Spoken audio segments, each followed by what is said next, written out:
Part 64. Infinite Script Killing. Author, Guo Shui Xiao. Chapter 658. Junichiro, you coward. I'm going to hurt your mother-in-law. Gao Zhou was still yelling and cursing. The loud voice even overshadowed the chanting, forcing the old monks who were chanting to raise their voices. But Gao Zhou couldn't stand it, his voice was loud, and he also cursed with obscene words that made people blush. Shut him up. The dark figure sitting on the high platform seemed unable to stand Gao Zhou's voice, and seemed to be afraid that this guy would interrupt the ceremony. As soon as he finished speaking, two evil spirits walked up to Gao Zhou, took out a dark rag and stuffed it into Gao Zhou's mouth. Change to something cleaner, I haven't washed it in the past few years. Gao Zhou's face turned green when he saw that the black cloth brought to his mouth was covered with a thick layer of pulp. He didn't know who was the shroud taken from someone's coffin. But the evil ghost didn't care about that, he pried open Gao Zhou's mouth and stuffed it in for him. Who is that? Su Tong raised his head and looked at the dark figure sitting on the throne on the high platform. The life icon opened, and the figure was shrouded in a black mist and could not see anything. It could only be seen that this black mist seemed to be connected to the entire ghost market. It's the Ghost King, authorized by His Majesty. After all, in such a huge ghost market, if there's no one to manage it, it's the living people who will get into trouble. Tu Feiwen explained to Su Tong. Oh, that's how it is. Su Tong glanced at Gao Zhou thoughtfully, then at the Ghost King, and frowned for a moment, thinking about how to help Gao Zhou escape. This is what I heard. At one time, the Buddha was in the Trayasa heaven, teaching the Dharma for his mother. At that time, there were indescribable all the Buddhas in the immeasurable worlds of the 10 directions. Without Gao Zhou's interruption, the sound of chanting suddenly became louder.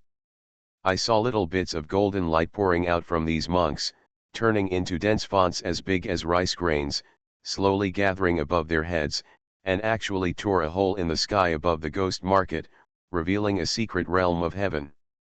That is. Su Tong took a closer look and saw that the scene in front of him seemed familiar. It seems that Senju once used the Well of Purity to perform a similar method, but Senju used many magic weapons and even the power of Western faith. But these monks in front of them just relied on their own skills to summon the Western heaven to extradite the lonely ghosts in the ghost market. Opened. Everyone looked up and saw that in this pure land of heaven, there was a silver waterfall hanging down, and there was Zen chanting. The water was surrounded by water like a sea, and the sea was glittering with little golden lights, which was dazzling. It's the 7 treasures merit pool, what a blessing these bald guys are. Tu Feiwen's mouth was sour, and his face was full of envy, jealousy, and hatred. It is recorded in the Buddhist scriptures that there is the 7 treasures pool in the land of ultimate bliss. This pool is natural rather than man-made, so it is called the 7 treasures pool, also known as the 8 merit pools, because the pool is filled with 8 merit water. The water quality is crystal clear, also known as 8 flavored water, or 8 dense water. It has 8 special qualities, namely, clear, cool, sweet, light and soft, moist, peaceful, relieves hunger and thirst, and nourishes the roots. The 8 merit water is very precious, and all pilgrims long for it. Drinking it has many wonderful benefits. It can stay away from impurity, purify the body, purify the mind, grow and nourish the 6 roots, and stay away from illness and suffering. Master, isn't this the same as Luo Tian Dazan? Zhao Peng stood behind Tu Feiwen, looking at the merit pool emerging above his head, with a bit of greed in his eyes. Humph, that's the same shit. Tu Feiwen snorted coldly, and couldn't help but feel a little helpless in his eyes. Lucian dipping is one of the highest rituals in Taoism. The complicated process requires gathering the souls of many Taoists to chant sutras and sense the gods in the heavens. But what does this mean? This method is opportunistic. If it were in the past, it would have been severely punished by the Hunshan prison, but now Taoism is weak and the saints only worship Buddhism. So much so that as the supervisor of Hunshan prison, he could only watch helplessly as these bald donkeys were causing trouble in front of him. Boom! Just listen to the sound of gongs and drums, and the sound of drums echoes in the huge ghost market. Accompanied by the sound of gongs and drums, countless black shadows quickly gathered from all directions and swarmed towards the skyscraper. These are the wandering ghosts in the ghost city. But what is different from the lonely ghosts they saw when they came up just now is that each of these wandering souls is well dressed, and in terms of spirit, they look like ordinary people. These ghosts gathered around, but they did not dare to land on the skyscraper, but slowly floated around. It wasn't until an evil ghost, holding a sign and a basket, walked to the edge of the skyscraper that he saw these ghosts approaching quickly. Su Tong raised his head and took a look. I saw only 5 words written on the sign, 600 taels of silver. Seeing these 5 words, most of the wandering souls shook their heads and left with disappointment. But some of the wandering souls showed excited expressions and quickly flew down in front of the evil ghost. They opened their mouths and spit out white silver ingots, which fell into the bamboo basket at the evil ghost's feet. Then he walked in with a silly smile on his face and jumped into the pool of merit. Is this okay? Su Tong's eyes widened and he looked at Gu Piwen, meaning wasn't this obviously asking for tolls? Facing Su Tong's questioning look, Gu Piwen said sarcastically, don't look at me, 600 taels is still cheap. Last year, a Kesadagarba ceremony cost 800 taels of silver. In comparison, it is still cheap this year.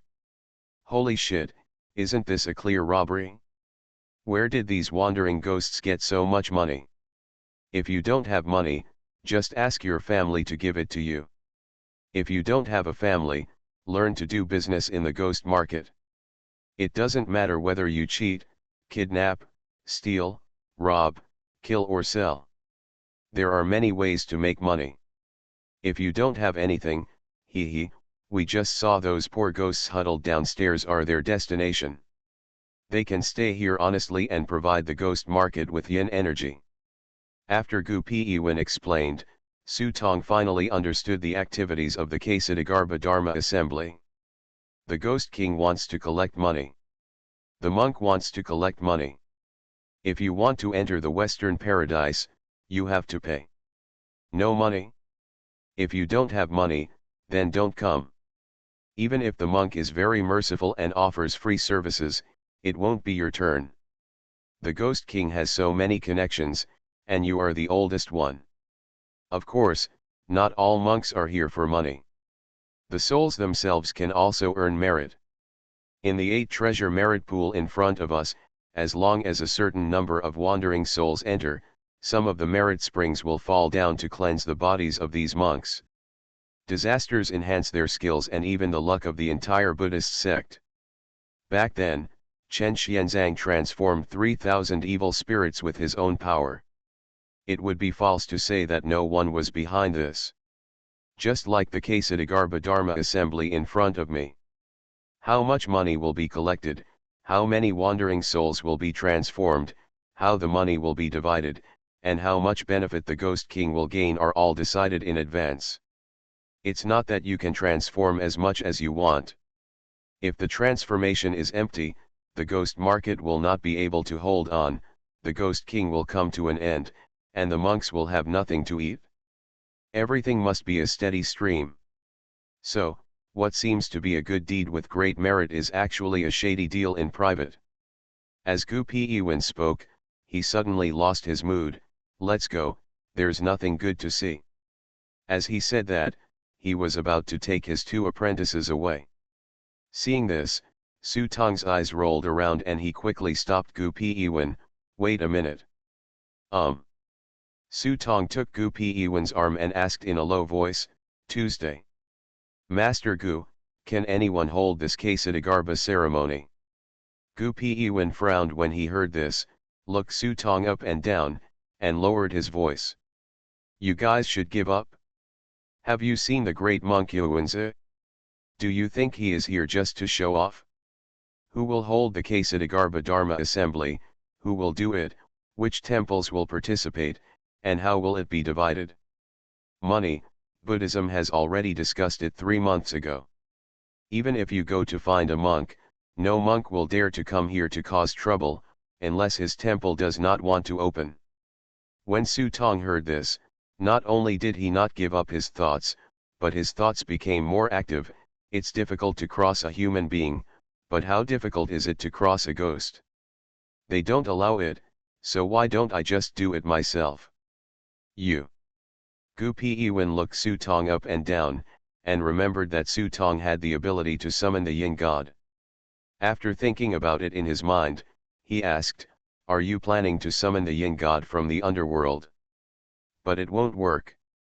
Even if it's the yin god, how many ghosts can you save? This is a no-nonsense zone. Even if the yin god of the underworld comes, you can't forcefully drag these ghosts away. Besides, what are you doing with all this fuss? What are you planning for? Su Tong put his hands on the fat and round shoulders, focusing on Gao Zhou, who had been handcuffed by stone shackles. I am the one who is heartless. Not only am I heartless, I am also petty. If you don't help me, hey, I'm done. Ghost Market, just go to the entrance of your Hunshan prison. In front of my house. Tufi's round little eyes blinked. Yes, I'll show you a living hanging. Su Tong curled his lips and looked like he was making fun of him. He almost choked Tu Feiyuan to death. The flesh on his big plump face trembled with anger. You hang yourself, what are you doing at the door of my Hunshan prison? Huh, you'll know when the time comes. Su Tong raised his head. The fat, round, stubby finger pointed at Su Tong. You, even if I help you, I will support you, but how many wandering souls and ghosts can you really save? You are here. What are the wandering ghosts doing hiding here if they don't reincarnate themselves? It's not to go to the bliss of the West, otherwise they would have reincarnated long ago. A place like the Ghost Market harbors filth and evil, and not many people really want to go to the underworld to undergo reincarnation. Have. That was also taken into the skyscraper by the Ghost King early. Want to escape? Do you think those eyes, mouths, and palms in the cracks in the walls of this skyscraper are just decorations? So Tu Feiyuan is not optimistic about Su Tong. Hey, I can do what Chen Xianzang can do. Why can't I do the business that Buddhism can do? Su Tong smiled and saw him open his palm and give Tu Feiyuan a look at what was in his heart. Looking at the relic in Su Tong's hand, his fat, round eyes almost popped out of his sockets. He quickly stretched out his hand to cover Su Tong's hand. Oh my God, you are crazy. You are afraid of Buddhism and you work hard. What are you afraid of? It's just the incarnation of Buddha. Su Tong said, holding the relic tightly in his hand, and at the same time, with a thought in his mind, he activated the active skill of the prop card force of the formless, and everything happened day and night. Infinite Script Killing. Author, Guo Shui Gan Xiao. Chapter 659. Master Yuan Bei, this year we will save 3,600 ghosts. The current number. On the seat next to the Ksatagarbha Dharma assembly, an old monk sat next to UN11, with his head lowered so that no one could see his expression clearly, but it could be heard from his voice that the old monk seemed to be in a dilemma. The ghosts in the ghost market in Luoyang are rich, and His Majesty has lived in Luoyang for a long time, which has led to economic effects. The wealth in the ghost market has also been increasing in recent years. But when it comes to wealthy ghosts, they are very few in number. The Ghost King deliberately set the price so high. It will be very difficult to get enough quantity this year. In fact, it cannot be said that the Ghost King deliberately made things difficult for them. If the price is not set high, all the rich ghosts will leave, and the huge ghost market will be left with a mess. Who will handle those businesses and transactions for the Ghost King? Therefore, most ghosts, even if they have small assets, cannot leave easily. This is like the chickens raised by farmers. During the Chinese New Year, it is okay to kill 2 hens to make soup, but you cannot give all the hens to Huo Huo, otherwise no one will lay eggs. It doesn't matter, the Ghost King will have his own explanation. Unzi said there was no need to worry about this. The Ghost King had already sent an envoy to explain the situation at the Orchid Festival 3 months ago. Open the tickets first and let the rich ghosts leave. The Ghost King will send people to make up for the remaining shortage. In the ghost market, there is no shortage of anything else, but there are a lot of ghosts. After all, in the huge city of Luoyang, people die every day. Apart from those who are willing to go to the underworld to undergo 6 reincarnations, the number of ghosts collected in the ghost market every month is at least thousands. Even if Buddhism holds a Ksatagarbha Dharma assembly every year, it is enough to cope with it. Amitabha. As long as it doesn't delay the Ksatagarbha Dharma assembly, it'll be fine. The old monk clasped his hands together and felt relieved. In fact, many eminent monks in Buddhism did not say anything about the Ksatagarbha Dharma assembly, but they inevitably felt unhappy in their hearts. But as long as they can complete the annual ritual of transforming the souls of the dead and maintain Buddhism's luck, they will turn a blind eye to these detailed issues. Just as everyone was watching a steady stream of wandering souls being sent to the pure land of paradise, the silver coins in the basket had piled up into a small mountain. Suddenly Unzi opened his eyes suddenly and looked to the other side in confusion. Who is it? It wasn't just Yuan Fang who was alarmed, many Buddhist monks who were watching the ceremony also opened their eyelids. He looked at the dazzling Buddha's light rising from the skyscraper with an expression of amazement. There, the auspicious energy is steaming, the rays of light are shining, and the pure Buddha energy surges, as vast as a river, sweeping over the ghost market and everywhere. Revealing the truth, uncovering the truth, Polo uncovering the truth, Polo monk uncovering the truth, Bodhisavaha. The chanting voice was so loud that it resounded throughout the world and spread to the corners of the ghost market. For a moment, all the monks looked at Yuanbian in surprise. This is... The great monk Yuanzi stood up in shock. The scripture he was reciting was the Dhammaka Sutra written by him. This sutra is his latest sutra. Although it is not profound, it is extremely easy to get started.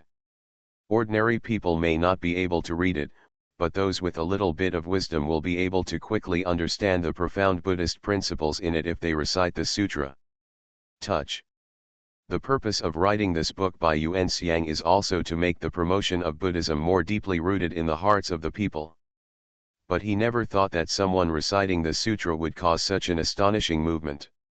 For a while, except for the monk who was still presiding over the Ksatagarbha Dharma assembly, the other people in the viewing seats walked to the edge of the skyscraper and stood on the top of the building to look down. Born with a Buddha body.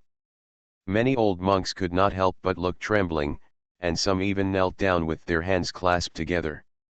I saw a coffin standing on a stone tablet that had fallen to the ground under the skyscraper.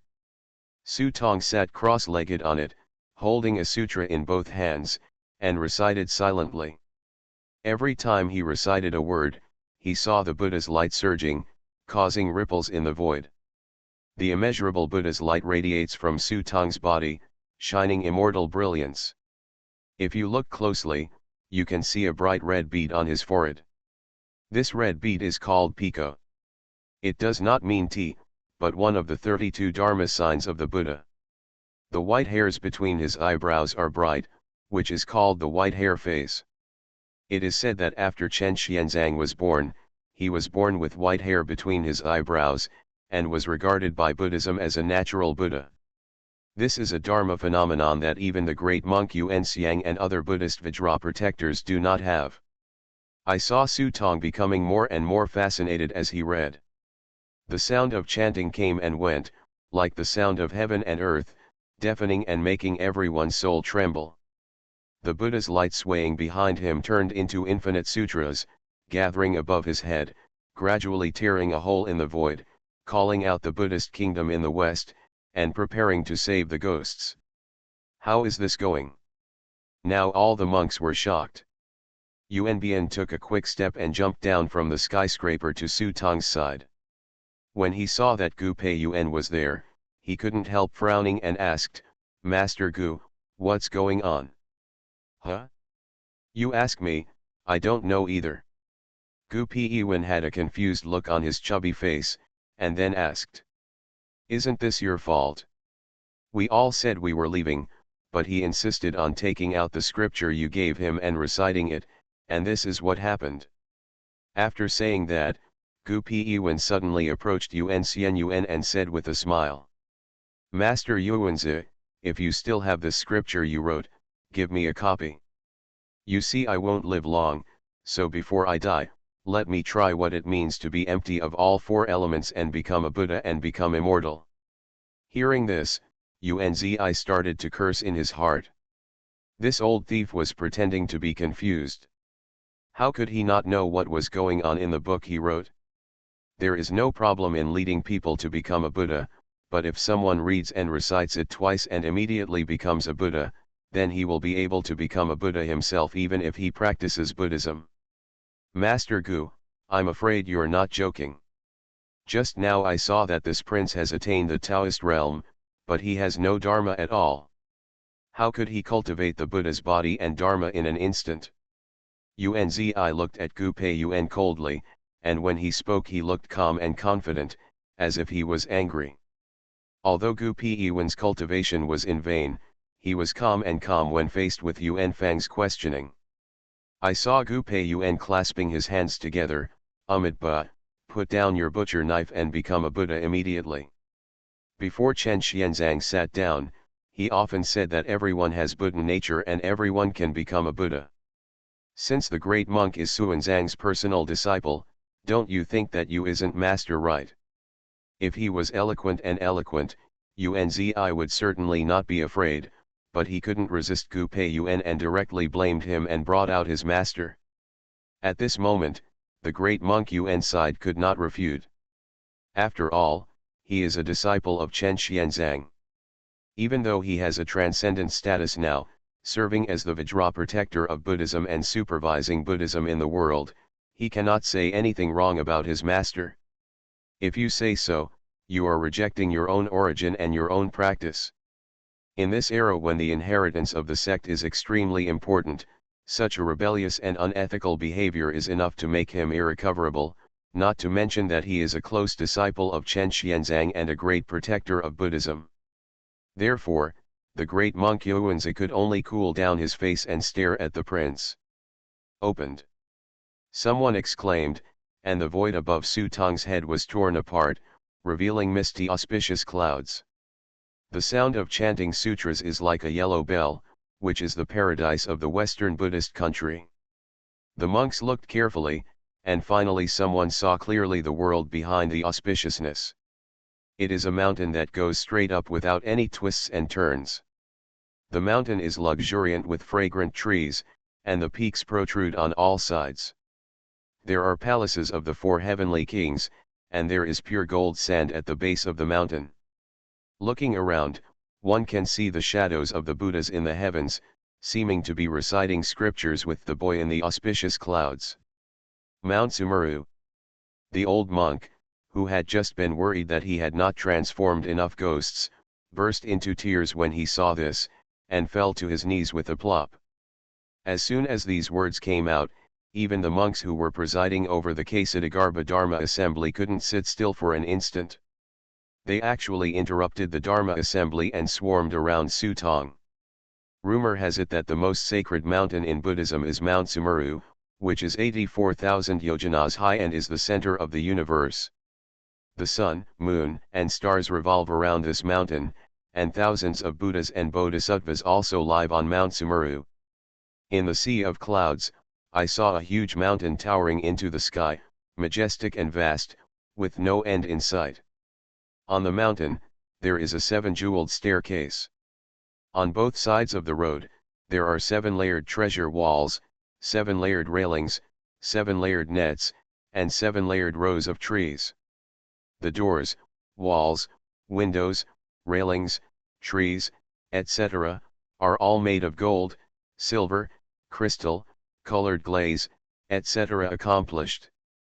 Flowers and fruits are in abundance, fragrant winds are blowing everywhere, countless strange birds are singing in harmony, and the gods of the heavens live in it. Standing in front of it, one feels deeply one's own insignificance, like an ant looking up at the galaxy. It is out of proportion and one feels deeply one's own frailty. Such a shocking scene is a grand scene that has not been seen many years ago. Not just anyone can summon Mount Sumeru. Only one who is born with a Buddha body can be inspired by the gods and bodhisattvas. Amitabha. A monk looked at the white hair on Su Tong's eyebrows and whispered silently, thinking that this person had an unknown origin, but he was born with a Buddhist body and had the same three-pointed expression as Chen Xianzang when he was young. Another old monk exclaimed with great joy, "It is my great fortune to be a Buddhist." Namo Amitabha. Many monks simply sat cross-legged around Su Tong and recited scriptures along with Su Tong. Good guy, this kid is playing big game. Gu Piwen didn't seem to have expected that Su Tong's play would be so big, and he felt shocked and regretful for a moment. He was surprised that Su Tong became a Buddha in an instant, but regretted that he didn't know how this kid did it, but he definitely didn't really become a Buddhist. Isn't this a blatant fraud? How could he be deceived by lard and follow him? Let's go through this muddy water.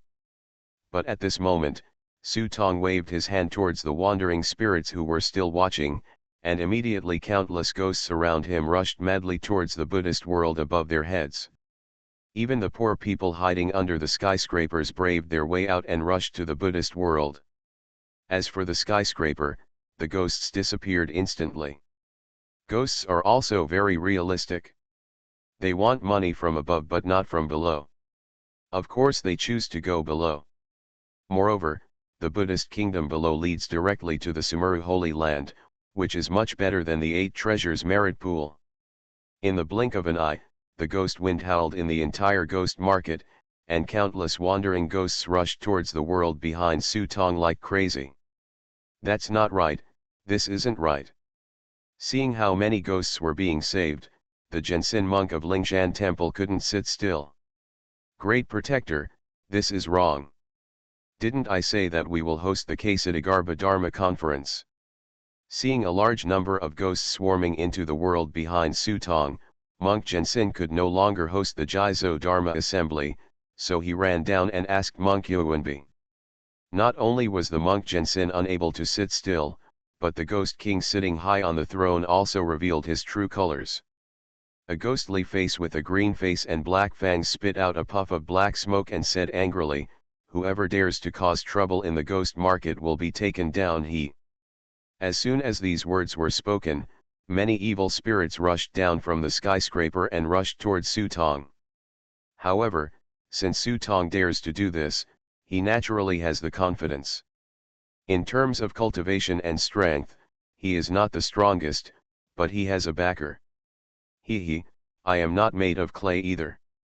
Facing many evil spirits, Su Tong flicked his palms, and large pieces of paper money fell down like snowflakes. 2 paper figures quietly stood beside Su Tong. The paper figures moved slightly, and a cold wind came out. Wrapped in the cold wind, the paper man's body gradually became alive and transformed into 2 giant ghosts. 2 big ghosts, one with an ox body and a tiger head on the left, holding a long stick. On the right, there is a human body with a snake face, 4 legs under the body, and 2 long swords in hand. Standing next to Su Tong, he said with an indifferent and arrogant voice, "The 6th palace of Lufeng Mountain, the palace of sinful Qi of Chuzhou, under the banner of Baidujianjun Division, Tubo and Yashan, come up." You are listening to Novels at Bless Up channel. Wish you happiness and luck. Please subscribe to receive new novels. How do you feel about this novel? Please like and leave a comment. Infinite Script Killing. Author, Guo Shuigan Xiao. Chapter 660. Legend has it that in the land of Bian, there is a mountain called Lufeng Mountain, with 6 palaces on the mountain. They are, Zhouchuan Palace, Taishiliangshi Zone Palace, Mingchen Neighbouwuchen Palace, Tianzhou Sinqi Palace, Zhongling Cafe Palace, and Gansilian Wandu Palace. 1 palace and 1 ghost king are the 6 ghost kings of Bian. Under the ghost king, there are ghost generals Senluo, 48 ghost kings, and 100,000 yin soldiers. Tubo and Yashin are 2 of the ghost kings, subordinates of Tianzhou Sinqi Palace. Su Tong used the divine descending technique and unexpectedly invited these 2 people over. The 2 ghost kings are both the kings of Bian, sitting on the 100,000 tombs of Bian. Even though Su Tong's technique of summoning gods cannot summon the 2 true bodies, their terrifying aura has already intimidated everyone. How is this going? Seeing these 2 ghost kings descending out of thin air and guarding Su Tong like protectors, all the monks were confused. Isn't he born with a Buddha body? Why are you using such Taoist methods? Perhaps this person is a Taoist himself, but I have never heard of any Taoist sect that is based on such a weird and sinister way. It was also the first time for Yuan Bian to see this type of technique, and he had heard of summoning gods before.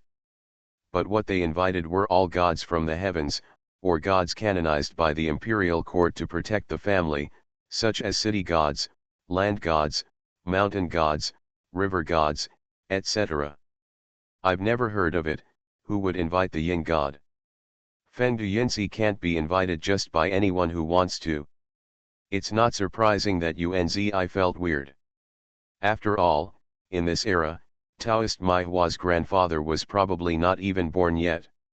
There is no such clear distinction between the 3 religions, 9 streams, and 4 small yin elements as in later generations.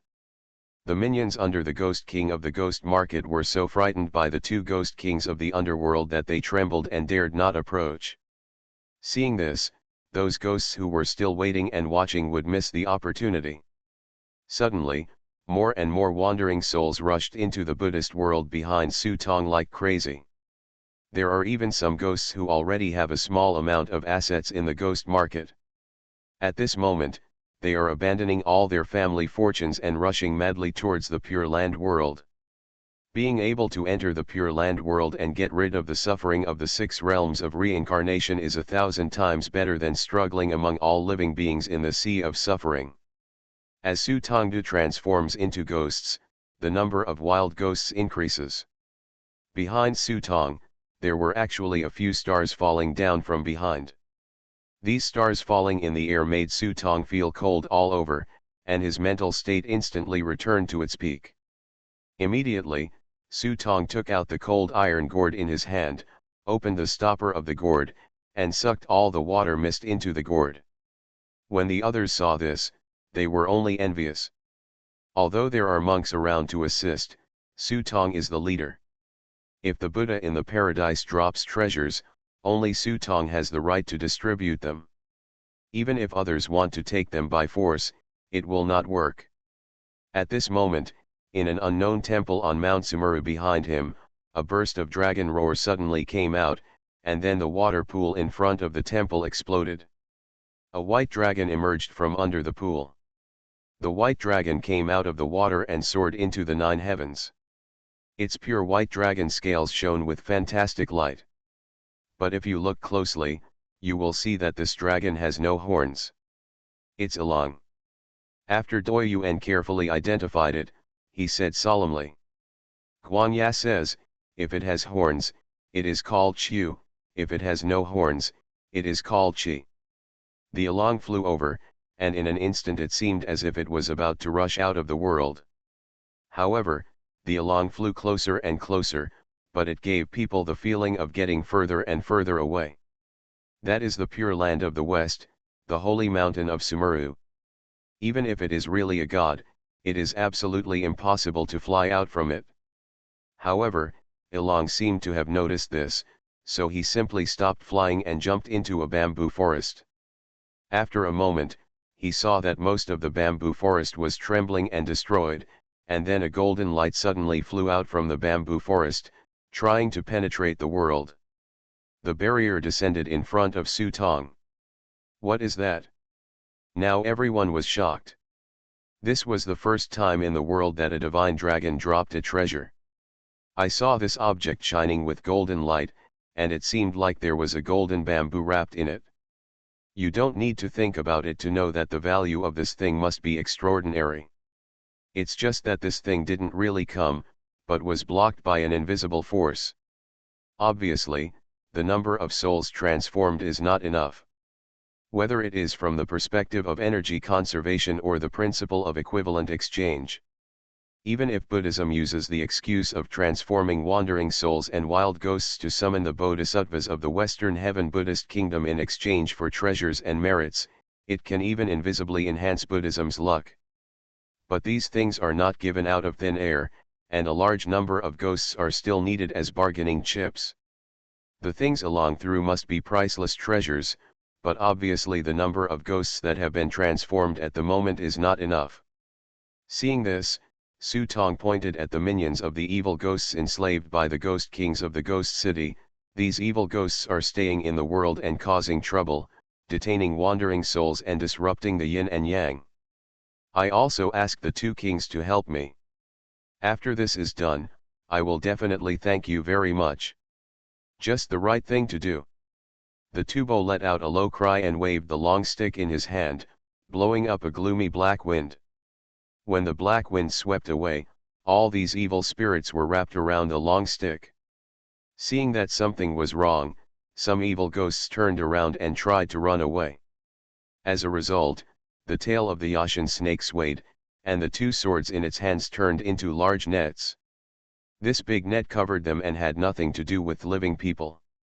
Ordinary wandering souls even passed through their bodies. Only those evil spirits immediately shrank into a ball the size of a thumb when they got caught in the big net. As soon as these two ghost kings took action, they were able to capture all the evil ghosts that had been dominating the ghost market for countless years. Source side. Now the ghost king of the ghost market can't sit still. If they let them continue, he will become a polished commander. Immediately the figure rushed out from the shadows and said to the great monk Yuan Xiang, "Are you going to destroy the ghost market? Don't forget the agreement between me and your Buddhist sect." Monk Yuanzi frowned when he heard this, knowing that if the prince was allowed to save the souls like this ghost market would be empty before long. "Great protector, we can't let him survive anymore." Monk Jensen was so anxious that sweat broke out on his forehead and he was about to cry. This Ksitagarbha Dharma assembly is the most important financial aspect of Buddhism. In the past, Daja Temple was the host, and now it was finally their turn to be Lingshan Temple. However, they never imagined that this was the first time they would host the Ksitagarbha Dharma assembly, and that this ghost market would cause such chaos. "I haven't confiscated enough money, so how can I use it to repair the Buddha's golden body and repair the temple? Great Dharma protector, this is my Buddhist opportunity and great luck. The great Dharma protector cannot stop it." The old monk from before came over and spoke to dissuade him. Since Buddhism was introduced to the Central Plains, it has actually been marginalized. It took a lot of effort for Chen Xianzang to give Buddhism its current status. But there has never been another Chen Xianzang in the world. Some people in Buddhism have even said that Buddhism's luck has not yet arrived, and that today's luck is just a temporary fluke that will not last long. It is destined to be a short-lived result. The person who said this was none other than another disciple of Chen Xianzang, the great monk Jianzhen. This great monk seems to have decided to imitate his master and travel eastward to the Japanese country to preach in order to achieve enlightenment. Great protector, I once heard from the eunuchs in the palace that some time ago, His Majesty called Chongqian Pavilion and seemed to be asking about the dragon slips. You must be on your guard. The so-called dragon slips are a unique way of praying in Taoism. The slips with the petitioner's wish to eliminate sins are thrown into the cliffs of the heavenly cave in Lingshan Mountain and reported to the heavenly official Shang Yuan, or buried in the soil and reported to the local official Zhong Yuan, or it was sunk into Tandong Water Mansion to tell the water official to go to the Yuan dynasty. This method seems inconspicuous, but when His Majesty suddenly asked, it was probably because he was thinking of stopping the suppression of Taoism. Therefore, in order to protect the luck of Buddhism, if another Chen Xianzang can come out, then even if this ghost market is destroyed, it won't hurt. Asshole, you have collected enough money, and when it's our turn, we are going to destroy the ghost market. What's the point of this? When the monk Jensen heard this, he became furious. But the old monks on the other side scolded, "Monks, you are blinded by money. I don't think you, a righteous monk, will ever be able to enter Taoism in your life." There was a fierce quarrel on both sides.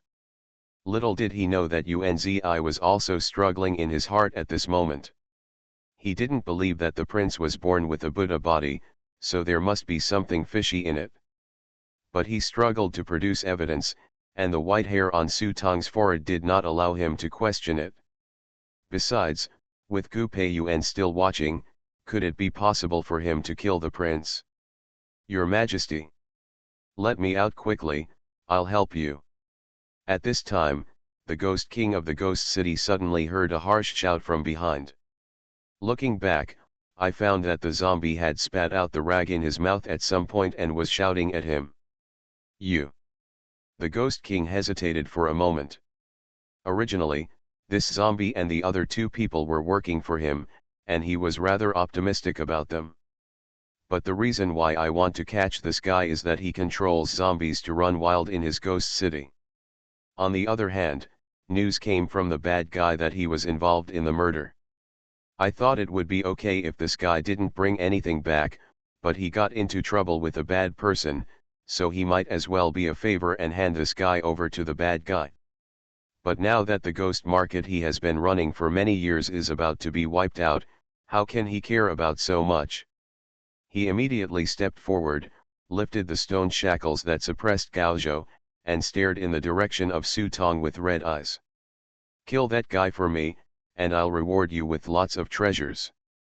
Gao Zhou climbed out of the stone shackles and shook his hands and feet, but he was not in a hurry to take action. Instead, he complained slowly, "The king said it lightly. What you promised me last time has not been given to me yet." The Ghost King was startled, then took out a jade pendant from his arms and threw it to Gao Zhou with an impatient expression. This was something promised to Gao Zhou. Gao Zhou got the jade pendant. After confirming that it was correct, he immediately put the jade pendant carefully in his arms and said, "Don't worry, Your Majesty, I'll do it right away. Quick, quick, quick. Kill it now, ah." Before the Ghost King finished speaking, Gao Zhou had already pounced on the Ghost King. After his body had completely transformed into a corpse, Gao Zhou exuded a strong corpse aura. "I'll hum you, uncle, I'll let you inflict evil on me. I damn you, mommy." Infinite Script Killing. Author, Guo Shui Gan Xiao. Chapter 661. Gao Zhou was also unlucky. I thought that I had reached an agreement with the Ghost King long ago, and all I had to do was bring the things back, but I didn't expect that when the Ghost King saw him coming back empty-handed, not only did his attitude suddenly change, but he also took advantage of his unpreparedness and hit him hard. He said he wanted to hand himself over to bad people. Now that he has regained his freedom and has obtained the props needed for the mission, how can Gao Zhou still be polite to him? After Gao Zhou was completely transformed into a corpse, a terrible aura of death emanated from his body. Gao Zhou had green hair on his body, 2 horns on his head, and a green face with fangs that looked like a yaksha. This is the Feitian yaksha in its complete state. It seems that Gao Zhou has activated his real fire. He took advantage of the Ghost King's unpreparedness and pounced directly on the Ghost King. His sharp claws ignited green will-o'-the-wisps and tore a huge wound on the Ghost King's chest. Ah! Seeing that he was injured, the Ghost King roared in annoyance. He was so angry that his terrifying aura exploded in Gao Zhou's chest like a thunderstorm. The shockwave visible to the naked eye directly knocked Gao Zhou away. "You are looking for death. Being able to become the lord of the ghost market, how could the Ghost King be any less powerful? Although it was not as good as enlightenment, it would not be difficult to deal with the yaksha. Gao Zhou rolled on the ground. After getting up from the ground, he wiped the blood from the corner of his mouth and grinned ferociously. Hey, you have been domineering here for so many years, so you should go to the west as soon as possible to enjoy the bliss. Asshole, since I am below one person here, above 10,000 people, and thousands of ghosts are at my disposal, why should I go to some western paradise and become a lowly Buddha slave? Others don't know it, but the Ghost King knows in his heart that although those ghosts have been saved, they will only be humble Buddha slaves in the western paradise. To put it bluntly, they are slaves.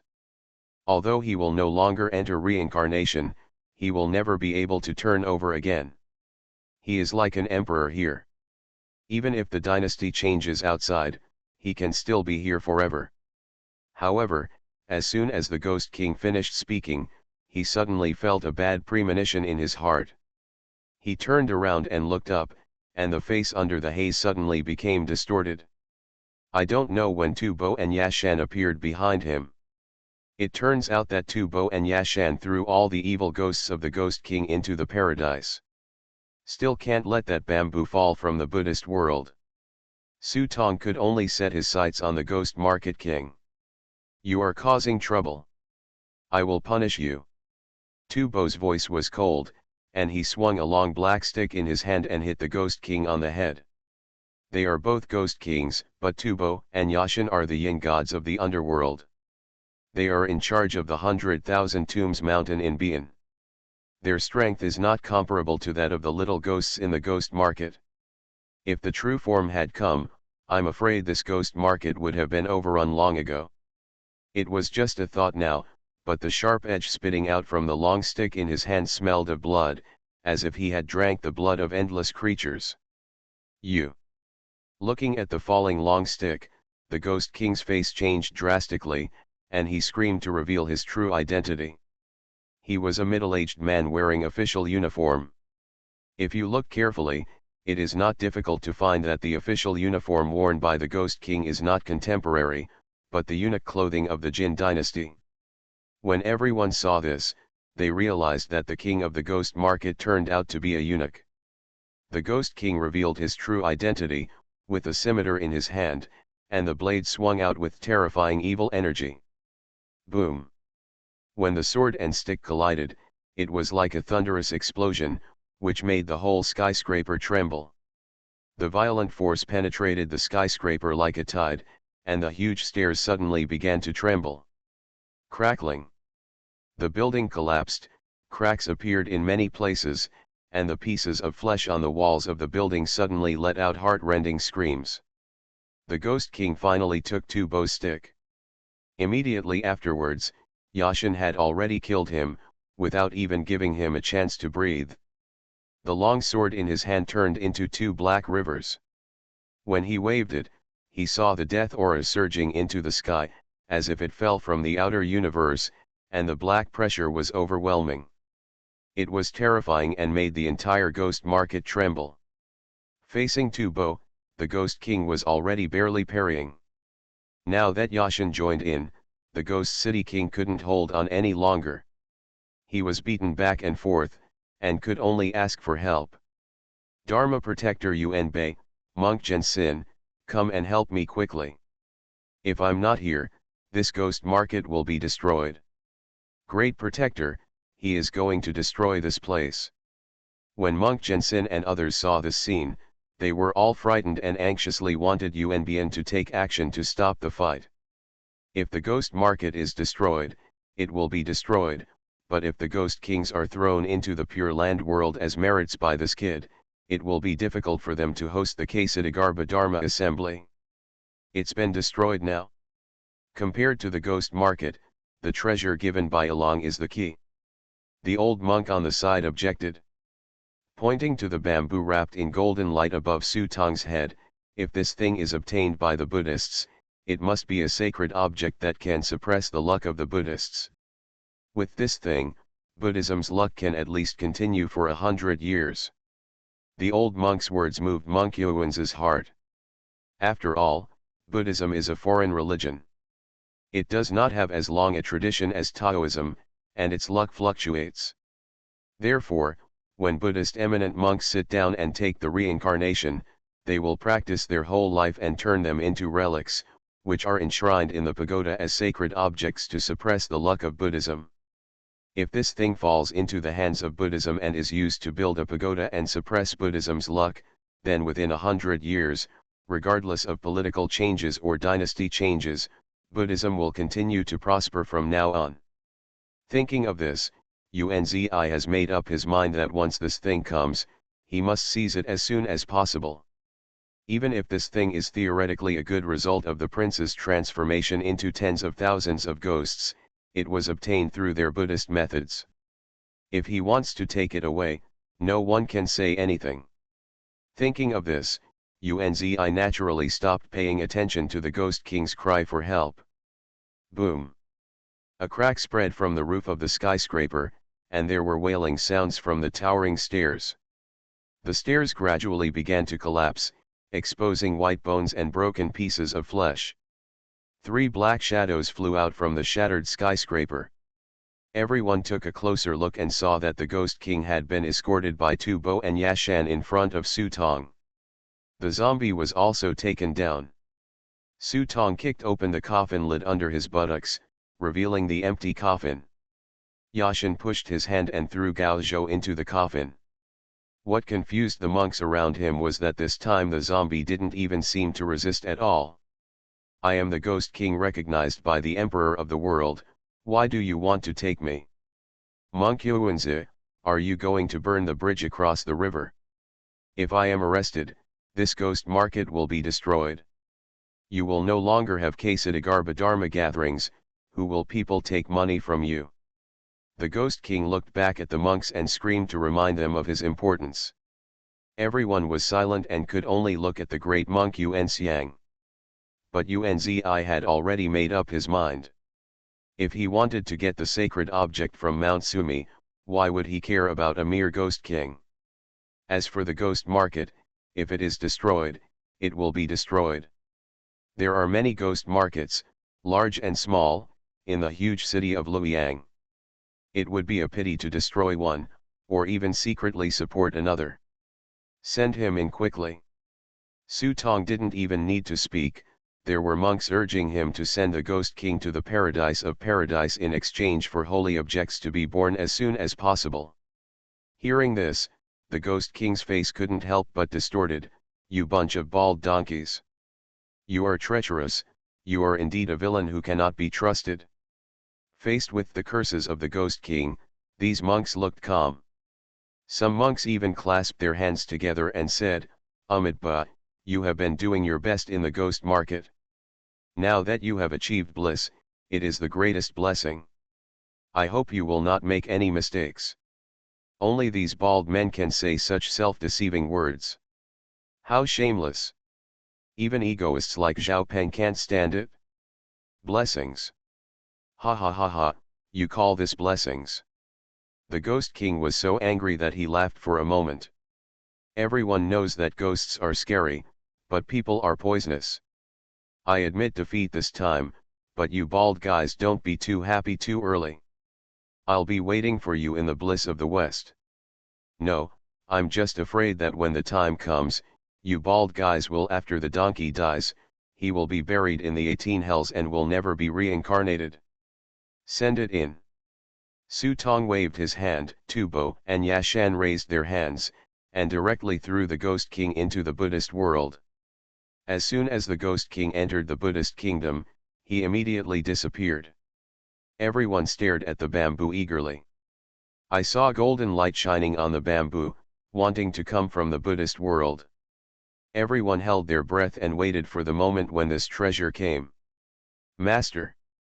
Zhao Peng stepped forward and quietly wrote a few words in the round palm of his hand with his fingers. This thing must not fall into Buddhism easily. It must be snatched away. Otherwise, if these monks donate the thing to the saint, they will bring great luck to Buddhism. Tu Feiwen obviously knew the stakes, But at the moment he couldn't take action directly as Zhao Peng said. He could only use his eyes to signal Zhao Peng to immediately call the Shinwu guards and ask the Shinwu guards to come forward. But everyone was obviously happy too early.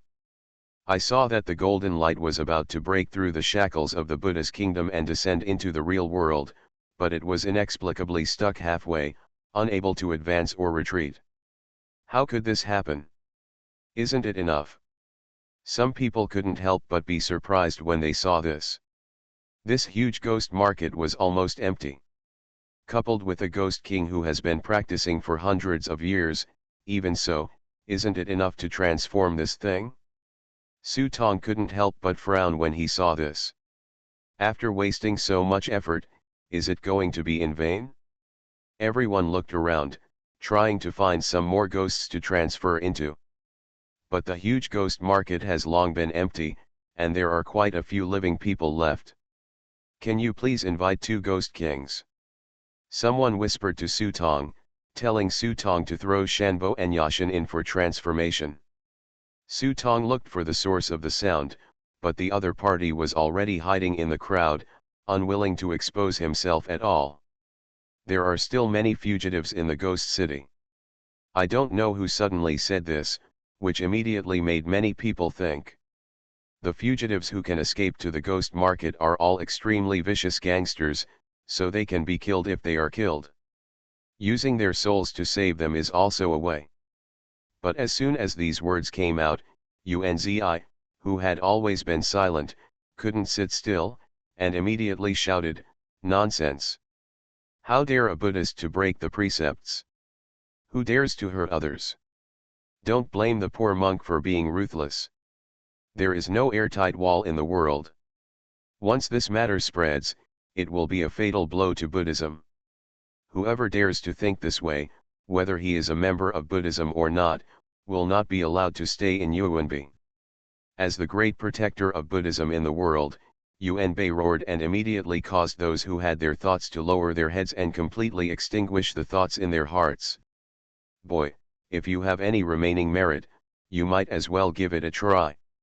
At this time, Gu Piwen suddenly spoke. "Merit." Su Tong's heart moved, and he decisively took out the incense merit and threw it towards the Buddha kingdom above his head.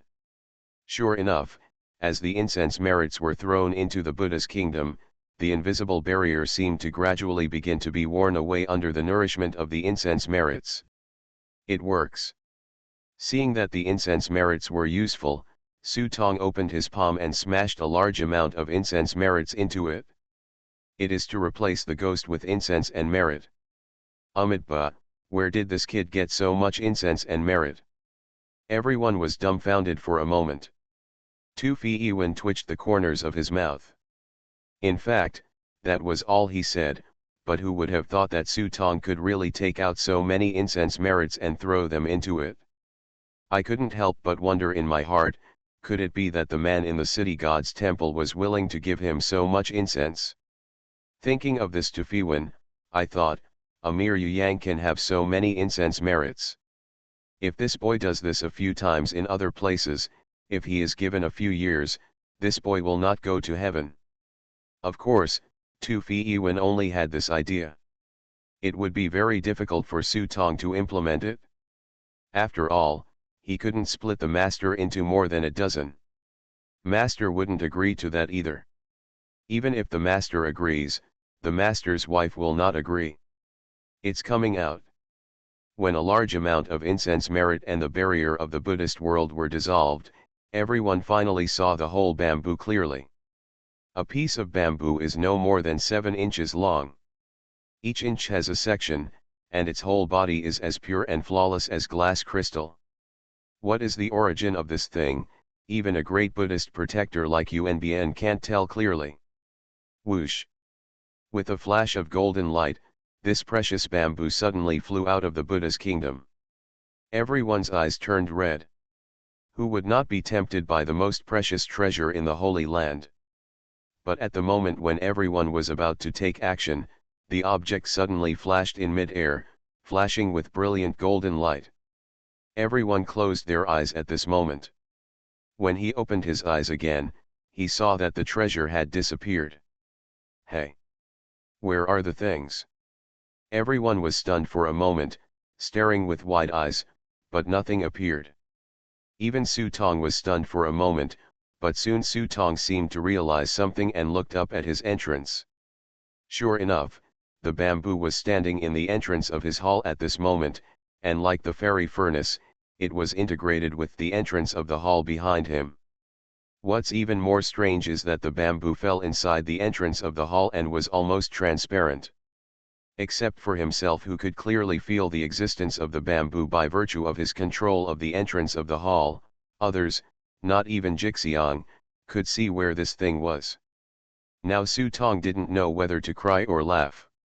I originally thought that this kind of thing must be a big treasure. If I threw it into the prop book, it might be a high-end prop. Now it can only be integrated into one's own hall just like the fairy furnace, and can no longer be included in the prop book. However, this also saves me a lot of trouble and saves me from being tricked by others.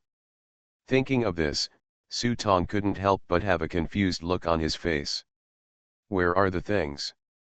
Tu Feiwen walked over and looked around Su Tong, but found nothing. His plump face was full of disappointment, as if the lost treasure belonged to him. I don't know, there were so many of you staring at just now, where are the things? Su Tong tilted his head and asked. This. Doi Yuan was asked and didn't know what to say. Yes, it was fine if others were staring at him, but it seemed a bit unreasonable to lose something under the noses of himself and the 6 top masters in the world. Look for it quickly, even if you dig 3 feet into the ground, you still have to find something. Yuan was anxious and asked everyone to spread out to look for them. At the same time, the great monk's eyes were like lightning, and his pupils were shining brightly, as he looked at everyone.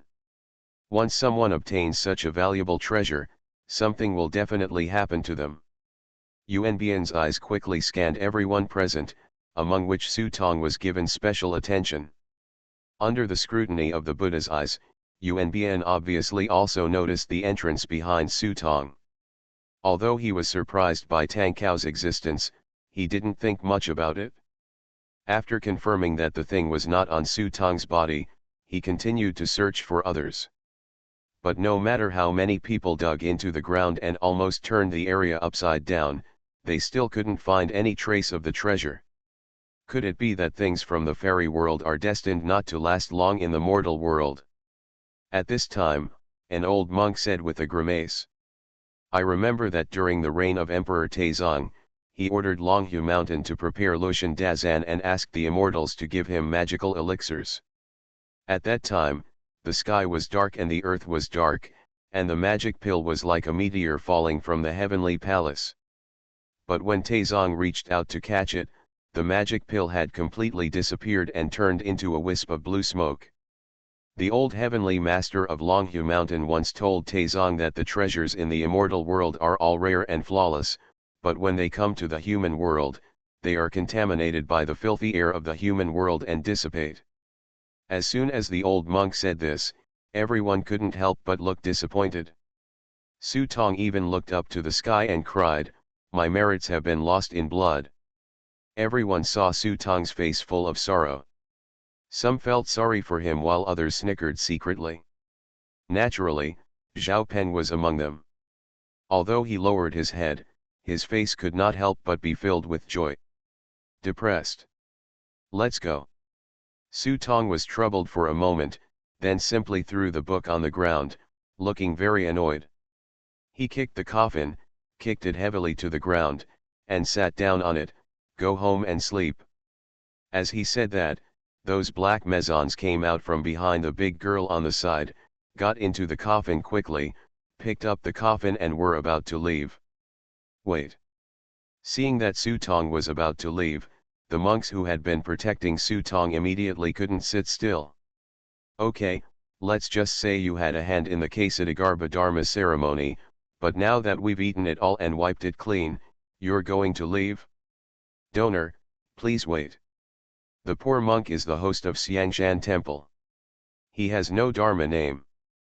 The donor was born with a Buddha body and has transformed into tens of thousands of ghosts.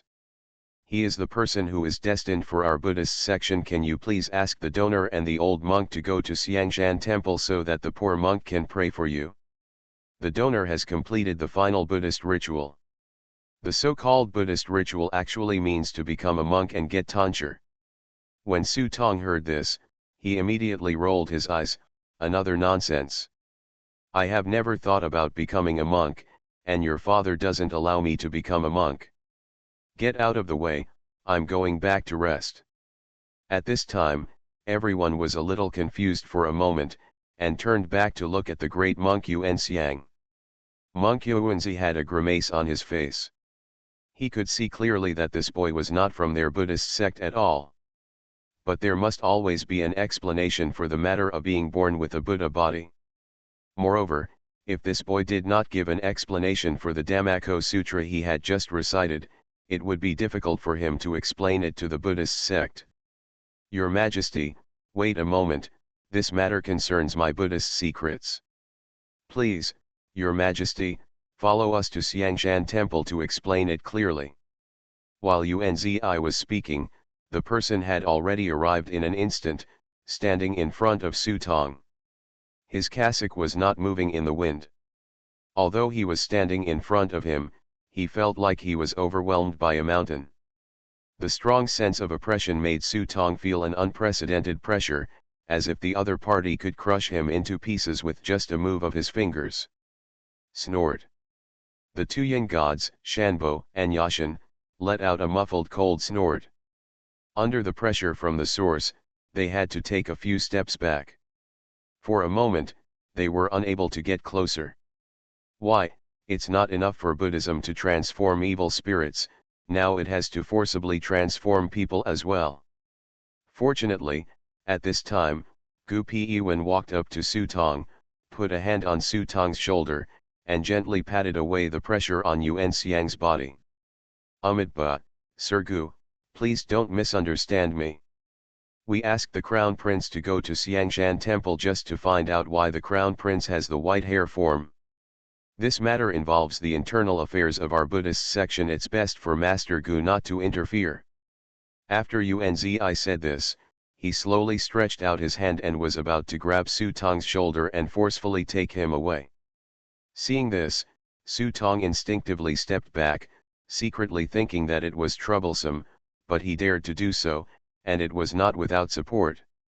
Just when Su Tong was about to speak, he heard a burst of hurried footsteps, running towards him quickly.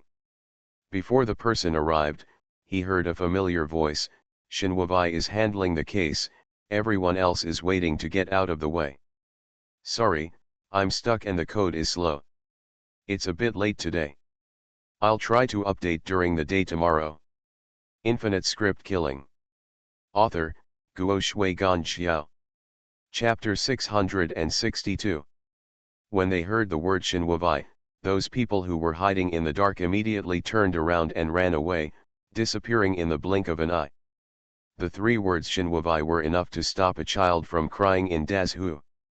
Even the governor of a state couldn't help but feel his heart tremble when he heard the words Shinwavai.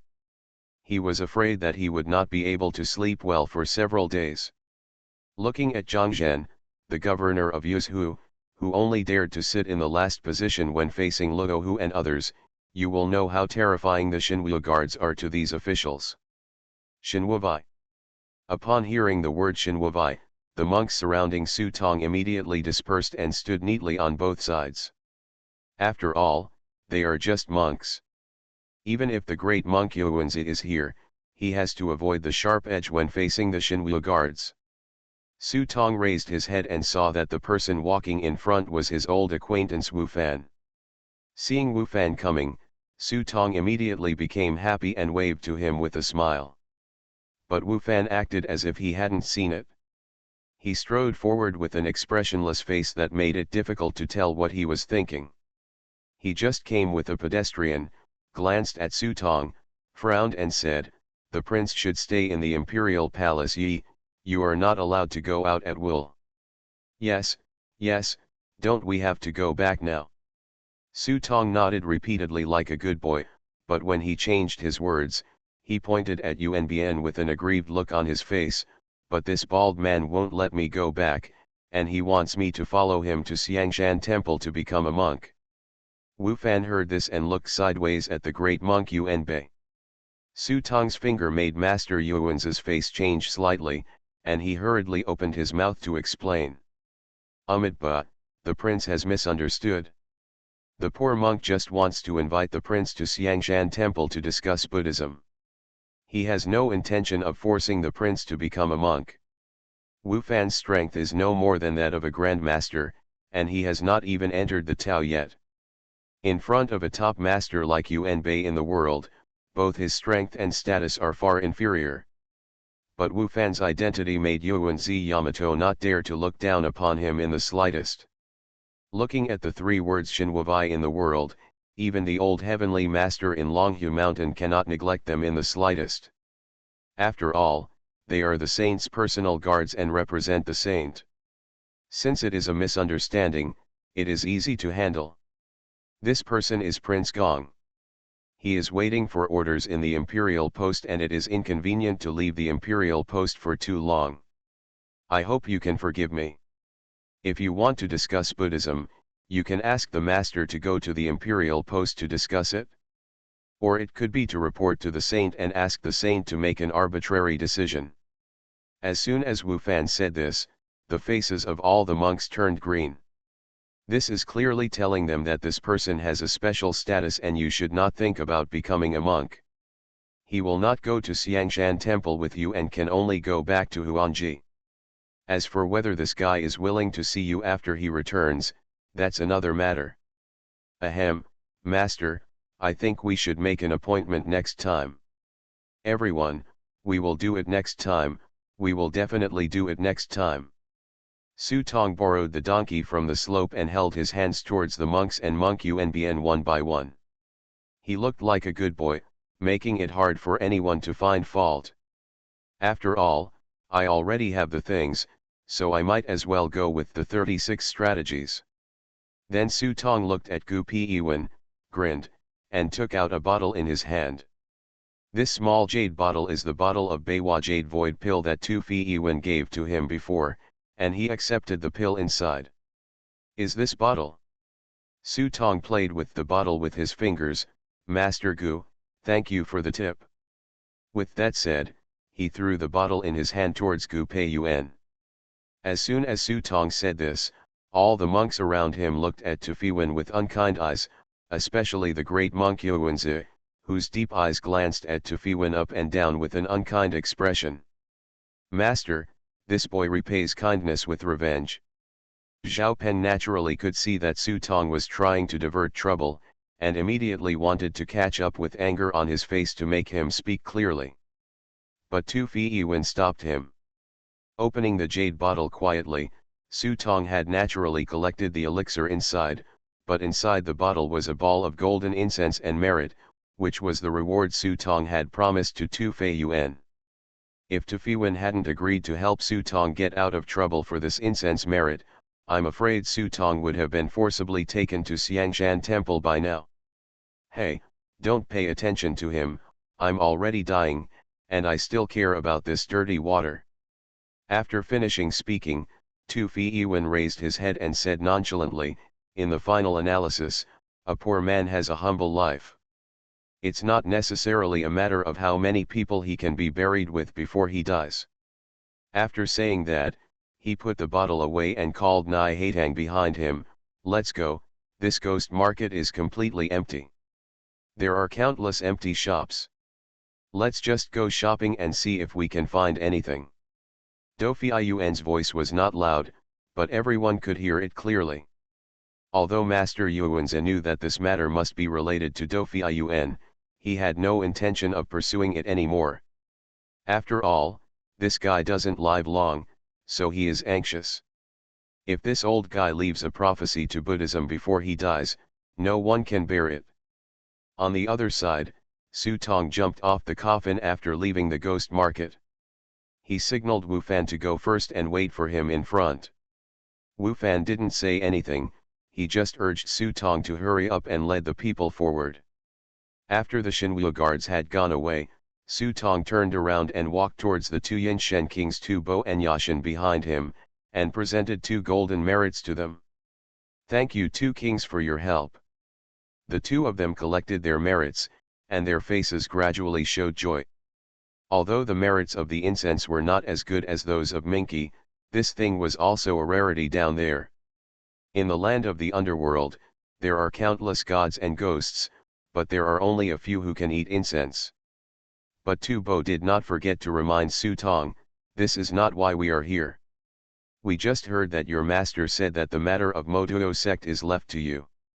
I am here to remind you that this matter involves great importance and must not be delayed. If this can happen, the 6th palace of Lufeng Mountain in Bian owes you a favor. Including the matter involving Ju Minghui King has also been written off, Yashin added on the side. Oh, so that's it? When Su Tong heard this, he suddenly realized, no wonder.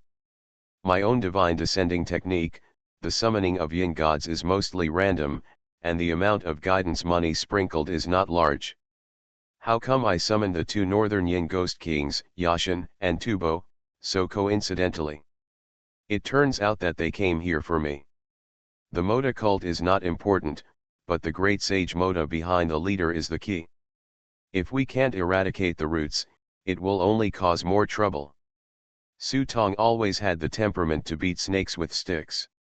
Hearing this, he immediately came forward and said, well, this Motuo, he sounds very powerful. If I can't defeat him, can you please ask 2 kings to come and help? Even if these 2 yin gods are not their true bodies, they already have the strength to enter the Tao realm with just a thought. If you can really invite the real body, what kind of Modida, give him a Modida. But to Su Tong's disappointment, the 2 of them obviously did not accept Su Tong's tricks. Bei Yin will not interfere in the affairs of the Motuo cult, and neither will the ghosts and gods of the underworld. However, if it comes to a critical moment of life and death, you only need to find a way to punch Bei Yin's killing order 3 inches into the lower abdomen of the evil god. The underlying meaning of Tu Bo seemed to be to remind him not to expect the 7th and 8th masters to help you.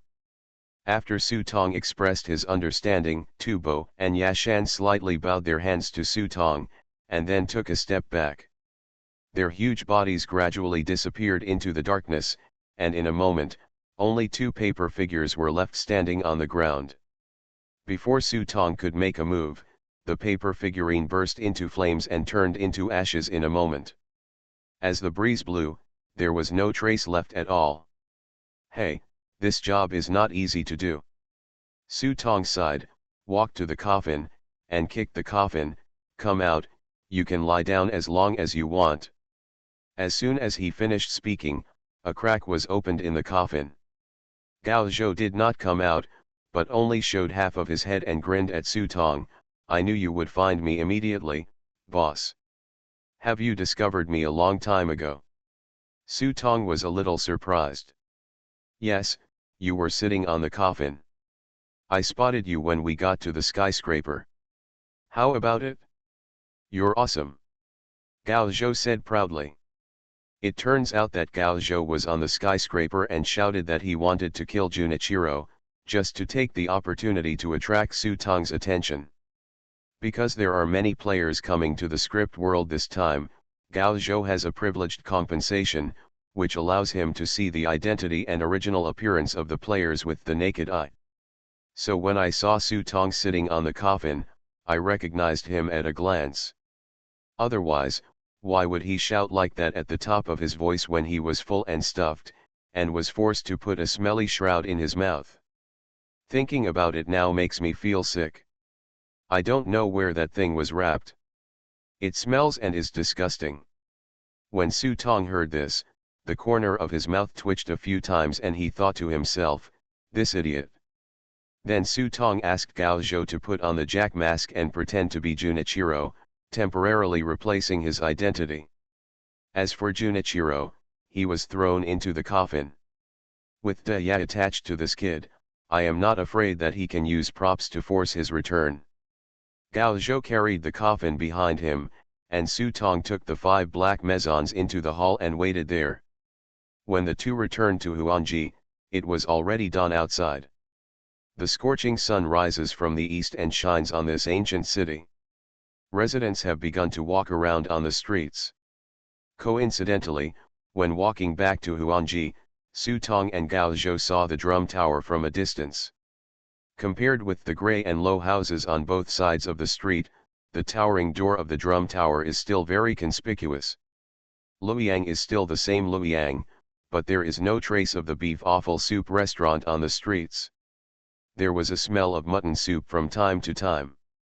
Thinking of the ridiculous things I did tonight, including mass graves, rescuing Su Tianjun, Zhang Zaifu, and the ghost market, until I chanted sutras and became a Buddha, my dear, this night was so exciting. The excitement made Taoist masters like Su Tong feel a little tired and wanted to go back to have a big meal and then have a good sleep. Thinking of this, he finally couldn't help but complain, actually, I just want to catch a dog. You are listening to Novels at Bless Up channel. Wish you happiness and luck. Please subscribe to receive new novels. How do you feel about this novel? Please like and leave a comment. Infinite Script Killing. Author, Guo Shui Gan Xiao. Chapter 663. That night, Su Tong went to catch the dog, but failed to catch the dog. Instead, he unexpectedly caught his Han teammate. Sure enough, he deliberately arranged flowers to prevent flowers from blooming, but unintentionally arranged willows to create shade. Su Tong felt that it would be better for him to use Qiao Qian's blessing less in the future. Even if this blessing was not negative, it still made people feel a little unreliable. And it was coming one after another, which made him feel a little bit too much. Wait until you return to Huangji. People in the inn couldn't help but feel strange when they saw Su Tong when they opened the door. When he saw behind Su Tong, Gao Zhou dressed as Junichiro, carrying a huge coffin, he felt even more confused. However, with a divine guard like Wu Fan following him, the imperial post official who opened the door did not dare to ask any more questions. He opened the door and let Su Tong in. Luoyang is at the feet of saints after all. You have a special status and don't run around. Otherwise, you will cause trouble. I won't be able to help you next time. Wu Fan walked in with Su Tong, and it was inevitable that he would complain in his words. Seeing that something was wrong, Gu Peiwen quietly asked Zhao Peng to secretly send a message to the Xinwu guards. Fortunately, he was on duty today instead of Luo Hu. After learning the news, he immediately rushed over with his people. Otherwise, today's affairs would be really difficult to deal with. You're lucky. Fortunately, our department is on duty today. If it were someone from the fire department, you would be in trouble. There are 9 divisions of Xinwuvai, arranged according to the art of Juyao. Among them, Huo Yao is closest to Buddhism, especially Huo Yao, who has an unusual relationship with the great monk Yuan Xiang. If the person on duty today is Huo Yao, Su Tong may have to go to Xiangshan Temple. Ha ha ha, so I am blessed with good fortune and great luck. Su Tong smiled playfully and looked like he was not serious. It's best for you to be a good boy these days. It was a mess last night. There was a murder at an official's house and it's not over yet. What did the bad guys say about zombie killings? When he said this, Wu Fan looked in the direction of Gao Zhou and said seriously, in addition to the matter of the ghost market, you'd better think it through in your mind. After saying that, Wu Fan turned around and left without looking back. Hey, let's go now and have breakfast together. Su Tong talked enthusiastically about staying, but he was already walking towards the courtyard where he lived behind. Head, you live in this place. Entering the courtyard, Gao Zhou looked around with eyes shining. Unavoidably, I started complaining sourly in my heart, boss, you don't know that the hellish place I've been living in during this period is up there. It's hard to go out for a meal. If you don't come here again, my life will be almost unbearable. The miserable thing Gao Zhou said was that he had to sleep on the street and was hungry. Although there are elements of exaggeration, in fact it is not much different. Luoyang is a place where good and bad people are mixed, and there are many bad people. Most of them are first-rate masters, but there are also some masters and even masters at the Taoist level. Gao Zhou has a strong corpse aura, which may not be noticeable to ordinary people, but the masters of bad guys have been targeting him early. Therefore, although Luoyang is prosperous, he can only stay and hide in sewers like a ghost market. I was afraid that if I was not careful, I would be arrested. Then you should read the book that the eldest princess gave you as soon as possible. If this continues, I am afraid of my life, and I may not be able to bring you back. Su Tongyu patted Gao Zhou's shoulder sincerely. According to Tu Fi Yiwen, Gao Zhou is an unlucky guy. This has nothing to do with luck, but as a corpse. You just live in this world, which itself violates the law of life and death. God will intentionally or unintentionally bring those unlucky things to you. I'll make arrangements with you. This is also the reason why the eldest princess stayed in the palace honestly from beginning to end, and never left the palace even when the Qing dynasty was about to end. Fortunately, Gao Zhou does not need to live in seclusion for hundreds of years like the eldest princess. As a player, there are plenty of resources to quickly improve his strength. As long as Gao Zhou completes the certification task, his strength will increase very quickly. Prince. As soon as I entered the yard, I met Sun Yang coming out of the kitchen.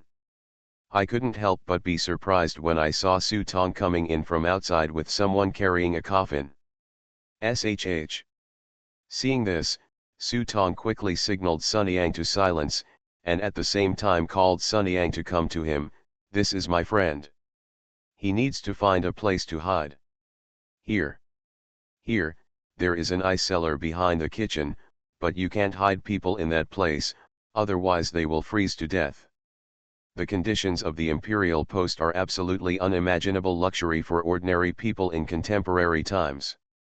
Even in the summer season, there are ice cellars and wine cellars behind this separate courtyard for people to enjoy. Otherwise, why would Gao Zhou be filled with envy, jealousy, and hatred? It's okay, the ice cellar is good, the ice cellar is good, I just like the ice cellar. Gao Zhou was almost crazy with joy when he heard that there was an ice cellar. Although the ghost market was full of gloom, it was okay, but when he went outside and the sun shone, he felt uncomfortable all over. If he could hide in an ice cellar, he could stay in there for 10.5 months without any problem. This. Sun Yang looked at Su Tong with a troubled face. Go ahead and take him to the ice cellar to stay there. This friend of mine is not afraid of the cold. Seeing Su Tong say this, Sun Yang stopped asking any more questions and took Gao Zhou to the kitchen in the backyard. After a while, Sun Yang came back and signaled Su Tong to have breakfast. It was okay if Sun Yang didn't say this, but when she said it, Su Tong's stomach started to protest. Breakfast is very simple. But the portion is generous, including hot steamed buns and millet porridge, as well as 2 pots of side dishes and a plate of pickles. In order to prepare breakfast, Sun Yang got up early at 5 o'clock and started preparing. Su Tong had been hungry for a long time. After Guo Yi and others got up, the followers were still sitting on the chairs in a daze, and they started to eat eagerly. A steamed bun and a bowl of millet porridge. Although it was a simple meal, Su Tong was probably really hungry and was very happy to eat. Guo Yi and others were stunned as they looked at the prince, as if he was reincarnated from starvation, eating all the food on the table like steamed buns, millet porridge, and nothing was left. They looked at each other for a moment and unconsciously slowed down their meal. At such a speed, he gave up all the food to the prince. After Su Tong swallowed the last mouthful of millet porridge in the soup basin, the happy feeling of fullness came over him, sweeping away the fatigue on his body, and he suddenly became energetic. He fumbled for the hookah pipe, lit up the shredded tobacco neatly and simply, and without waiting for the smoke to warm up, he couldn't wait to put it to his mouth and take a deep breath. His poof. For a moment, smoke filled the air, and Su Tong leaned back on his chair, enjoying the residual warmth after having a full meal and drink, with the pleasure of taking a break from the busy work written all over his face. Guo Yi and others sat at the table and stared blankly, not daring to speak loudly for fear of disturbing the prince. Seeing this, Sun Yang simply started to pack up and prepare to go to the kitchen to make another pot of food. Your Majesty, why did you get up so early today? Are you not used to living here? Guo Yi stepped forward and asked. Su Tong shook his head, hung up his cigarette holder and blew out a stream of green smoke from his nose. You will arrange for 2 people to guard the door of the ice cellar in the backyard later. No one is allowed in without me. Ice house. Guo Yi scratched his head, but immediately nodded in agreement. In addition, from now on, we will be closed to welcome guests. Except for the people in the palace, no one else will be seen. No one is allowed to go out. Promise. Guo Yi thinks this is okay. After all, Luoyang is not their hometown, nor is it a small place like Yuyang. As long as they stay here honestly, everything outside has nothing to do with them. After Su Tong finished explaining the matter, he signaled that he was sleepy and went back to the room to rest. If there was nothing important, don't go to the room to disturb him. After saying that, he walked into the room and closed the door. Fa Cai, whose appearance was changing on the bed, saw Su Tong come back and immediately slipped back into the hall. Just as Su Tong was about to lie down on the bed, he frowned when he saw a black light coming through the crack in the door and running straight to the entrance of the hall. It was De Ya who was possessing Junichiro. That little devil has been controlled. Judging from Brother Gao's posture, he seems to be preparing for a severe punishment. I, a weak woman, can't stay there and watch. De Ya leaned against the door railing at the entrance of the hall and explained to Su Tong with a charming look. When the 5 black Mezons saw De Ya, they immediately gathered around De Ya and formed a soft sofa for De Ya to lie down on. Their attentive appearance can be called a model of dog licking. In fact, Su Tong didn't know why Gao Zhou was so hostile to Junichiro, but this incident made him gossip, but he didn't have the mind to pay attention to it now, because he had more important things at the moment. Following the fragrance, he fell asleep and his soul left his body. Su Tong's soul came to the entrance of the hall and immediately rushed to the door. Can you see it? Su Tong pointed to the small open space in front of him and asked Dia and the others. What? De Ya came over to take a closer look, but didn't see anything. Instead, Ji Xiang tried to stretch out his fleshy little paws and groped forward, and finally found something. But as soon as the little hand touched it, it bounced back like an electric shock. The huge force was like someone hitting its little paw with a stick, and it screamed in pain. There's really something. Seeing this, De Ya became more energetic and tried to reach out her hand. The result was that she was even worse than Ji Xiang. Before her hand could even touch her, she was almost thrown away by a force and fell to the ground. Grandma, headmaster, this is that thing here. De Ya is indeed a vixen, her mind is spinning very fast, and she immediately thought of the piece of crystal bamboo that flew out of the Buddhist kingdom. Suddenly, she still had the coquettish attitude on her face, and her eyes were about to leave. His eyes bulged out. Su Tong nodded. They couldn't see it, but after their souls entered the hall, they could clearly see the crystal-like bamboo rooted in their hall. The bamboo has 7 sections, which are crystal clear and emit wisps of faint light. Unfortunately, De Ya and the others cannot detect it. He tried to reach out and touch it. After his fingers touched the bamboo, a cold feeling came over the bamboo, which actually gave Su Tong a strange feeling. In an instant, the message of this bamboo quietly emerged in my mind, the 7 treasures bamboo of merit. Infinite script killing. Author, Guo Shui Gan Xiao. Chapter 664. 7 Treasure Bamboo of Merit, 1 talisman per section. Su Tong touched Bezu with his fingers, and in a moment he already had the information about this thing in his heart. Simply put, it is a bamboo seedling that needs to be watered with merit to upgrade. It seems that every time you advance to a level, there will be a major change. It's about time this thing caught up. Su Tong took out the incense merits. If this thing had fallen into his hands earlier, he really wouldn't be able to get many incense merits. But now the incense merits in my hands are particularly rich. The people of Yuyang can recharge themselves thousands of incense merits every day. Even if they are 30 or 70 points with the master, the incense merits in my hands are not a small amount. The most important thing is that the quality of these incense merits is very high, extremely pure, and there are not so many distracting thoughts. Su Tong tried to put the merits of the incense into the Kaibao bamboo in front of him. The Kaibao bamboo absorbed the merits of the incense and shone brightly for a moment. The Buddha's light on the Kaibao bamboo illuminates the entire entrance of the hall.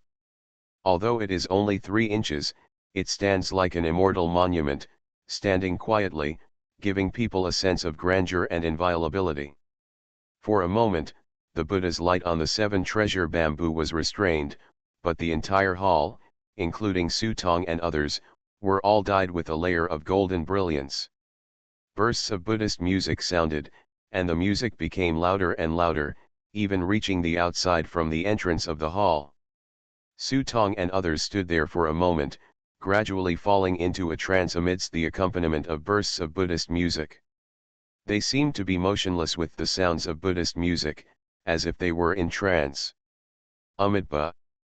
Vajra is fearless, the mighty heavenly dragon, the world-honored Ksatagarbha, the great law mantra. Boruo Buddhas, Prajna Parmakong. In a daze, a figure of a monk appeared in front of Su Tong's eyes. The monk was young and handsome, with white hair on his forehead. Strolling towards Su Tong seeing, he was reciting the Vajra Sutra.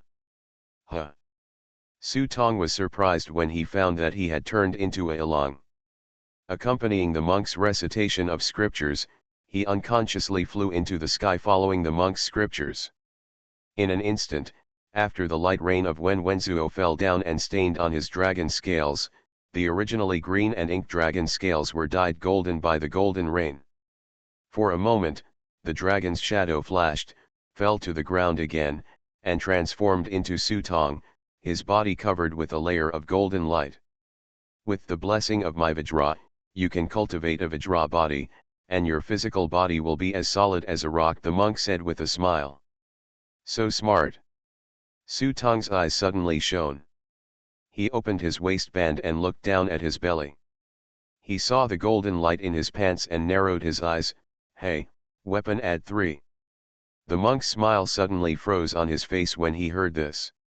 Even though he was a bodhisattva, he couldn't help but want to hit someone. He raised his hand and slapped Su Tong on the back. A feeling of stepping on the air came over, and Su Tong suddenly woke up. Come over. As soon as Su Tong woke up, everyone else also woke up from the music. The Buddha's light in front of them had disappeared, and the 7 treasures bamboo of merit disappeared again and became imperceptible. However, each of them has a golden mark between their eyebrows, not only Su Tong, Dia, and the others are no exception. Strange, why is the monk gone? Is he really a scumbag? Dia stretched out her fingers and touched her forehead. Just now I saw a young Vajra monk. The monk was handsome and handsome.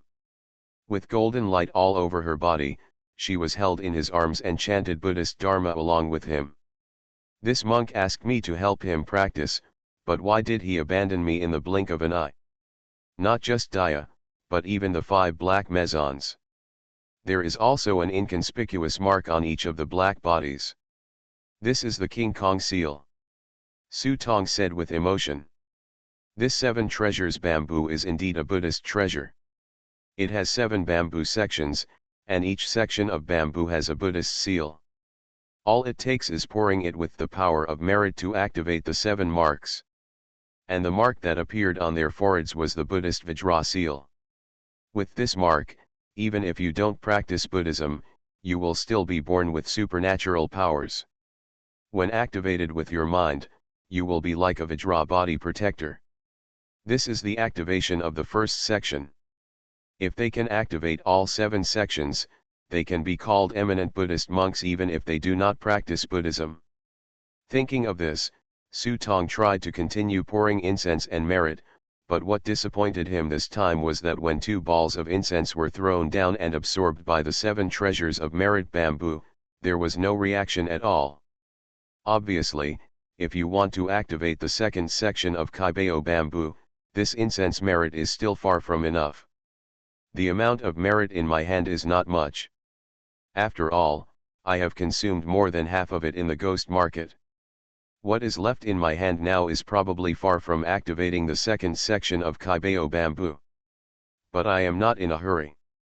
At the end of this month, the master will naturally distribute the merits of receiving the goods to me. Then I will give it a try. During this period of time, I just stayed in the imperial post and enjoyed the time of being a relative of the emperor. After making up his mind, Su Tong Yuan Shen left the hall and returned to his physical body. He sat up from the bed, first picked up a bronze mirror and looked at it. After seeing that there was no Vajra mark on his forehead, he closed his eyes with satisfaction and lay on the bed again and fell asleep. He slept soundly this time. Perhaps because she didn't have a good rest during this period, she slept until the afternoon of the next day. Sun Yang was really worried, so she quietly opened the door and took a look, and then woke up Su Tong, who was sleeping soundly. After stretching and sitting up from the bed, Sun Yang walked in from the door with hot water. "Your Majesty, you are awake. Since you slept yesterday, there were a lot of people outside." Sun Yang soaked the towel with water before handing it to Su Tong. After wiping his face with a hot towel, he was not surprised when he heard Sun Yang's words, so he asked Sun Yang who the people were. "Hey, how can I know this? Anyway, there are 2 officials and a few monks, but Brother Guo is guarding the door and nothing can go wrong." When Sun Yang mentions Guo Yi in her words, there will inevitably be an inexplicable look in her eyes. When Su Tong saw this, he couldn't help but joked, "Well, I think so. Except for your brother Guo, Sun Yang can't look at anyone else." "Ah, Your Majesty, why are you making fun of me?" Sun Yang's face turned red. She picked up the basin and walked out. When she reached the door, she didn't forget to turn around and said, "Your Majesty, the food has been heated for you. You can eat early." "Okay." Su Tong responded, and after walking out of the room, it was already getting late outside. "Your Majesty." When Guo Yi heard Su Tong's voice, he immediately came over and took out several name cards and handed them over. These monks, who were said to be the abbots of Xiangshan Temple, Qingzhou Temple, Fahu Temple, and other temples, said they wanted to see the Crown Prince. "I sent them away, but they refused to leave. Stand outside the door and wait." Su Tong nodded when he heard this. "It seems that those old Buddhist monks are really evil-minded, and I have no interest in becoming a monk at all." He told Guo Yi to guard the door from now on. No monks or Taoist priests should be seen. By the way, apart from these monks, was there anything else that happened yesterday? "No, I haven't heard anything else." "Do you want me to go out and find out?" "No, I'm just asking casually." Su Tong waved his hand and sat at the dining table and started eating. "I thought that although there was a murder in Mr. Zhang's house, it was just a case of the maid biting the master, not a major case. As for the matter of losing the coffin, Mr. Zhang did not dare to say anything about it. After all, the coffin was 1,000-year-old dark wood. If this matter spread, it would cause big trouble. Therefore, the matter of the missing coffin in Mr. Zhang's house is destined to fall into disrepair. As for Mr. Zhang's mother's loss, haha, I hope he can think openly." Su Tong didn't eat much for dinner, but he asked Guo Yi to pour the food into a soup basin, stirred it casually a few times, and then carried the food to the kitchen. I saw two followers still standing guard in front of the ice cellar door. When they saw Su Tong approaching, they hurried forward to greet him. Your Majesty. You go and rest, you don't have to watch here. The two attendants looked at each other, and then one of them stepped forward and asked, Your Majesty, there is something evil in this ice cellar. Guo Yi stood behind Su Tong and snorted coldly when he heard this. Nonsense, what evil spirits are there? You must have been stunned by the heat, go back and rest quickly. It's really evil. Another argued persistently. The reason why they say this is because they often hear screams coming from under the ice cellar. But the sound was very strange. They didn't know where the bird singing came from, and they didn't understand a single word. Well, I understand. In this regard, Su Tong just nodded and seemed not to care. The two followers did not dare to ask any more questions and turned around and left as soon as they handed over their hands. After the two of them walked away, Guo Yi came closer and asked, Your Majesty, what's down here is? Su Tong asked him to arrange for someone to guard the ice cellar, but he had no idea what was under the ice cellar. Su Tong just smiled at this. A friend of mine is down there. You go and do your work. Let me talk to my friend alone. Promise. Guo Yi didn't talk nonsense. Knowing that the prince had other matters, he quickly turned around and left. Without walking far, he walked to the door outside the kitchen courtyard, closed the door, and waited outside. Su Tong opened the cellar door, and as the cold wind blew in, a strong smell of blood could be smelled in the air. It seems that Junichiro, the unlucky guy, is having a miserable time. Su Tong did not go down, but shouted in front of the cellar, Are you hungry? Come up quickly. Coming. After a while, Gao Zhou poked his head out of the ice cellar, his face still stained with blood. He walked out and took the soup bowl in Su Tong's hand, and began to slurp away.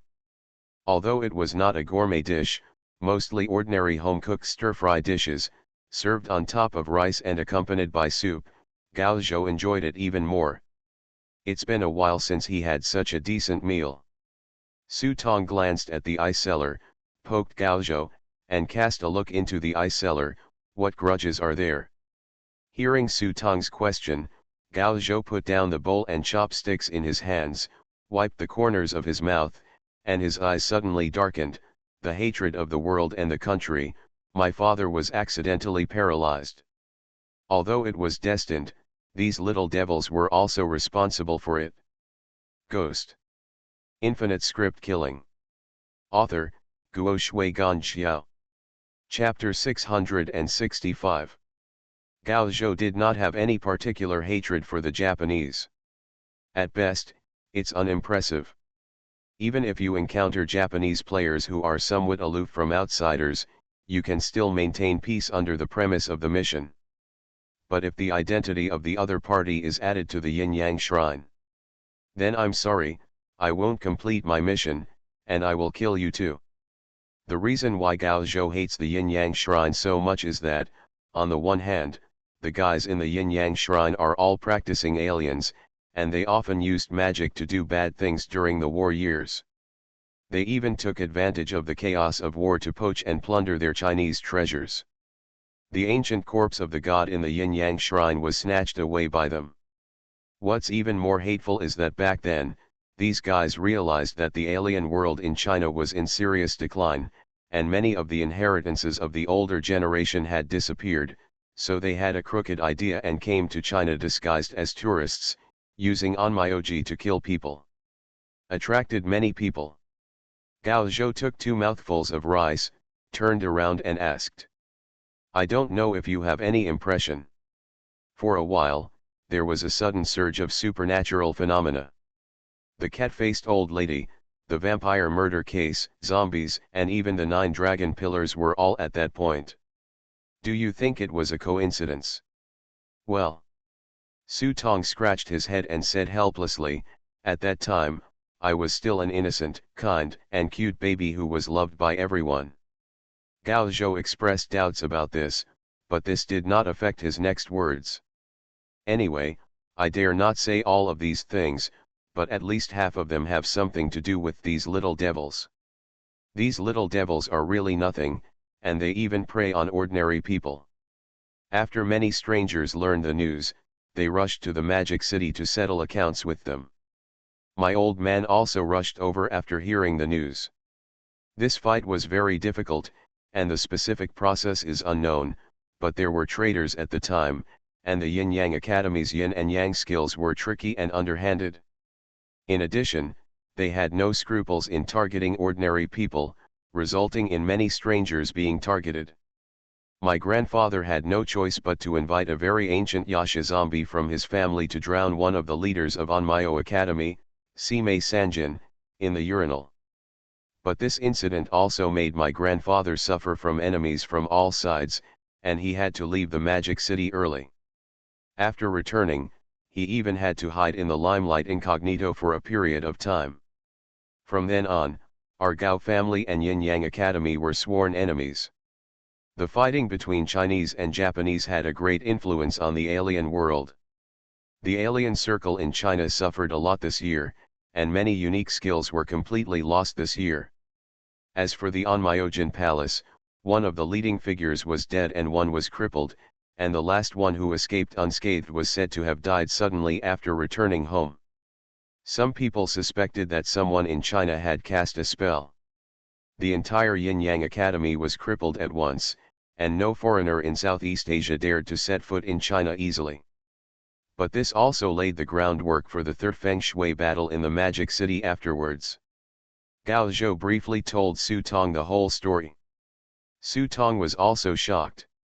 I didn't expect that something like this would happen after Master Bamang took most of the older generation of alien masters to be buried with him. That being said, in fact, it may not mean that there is no responsibility for the master in this.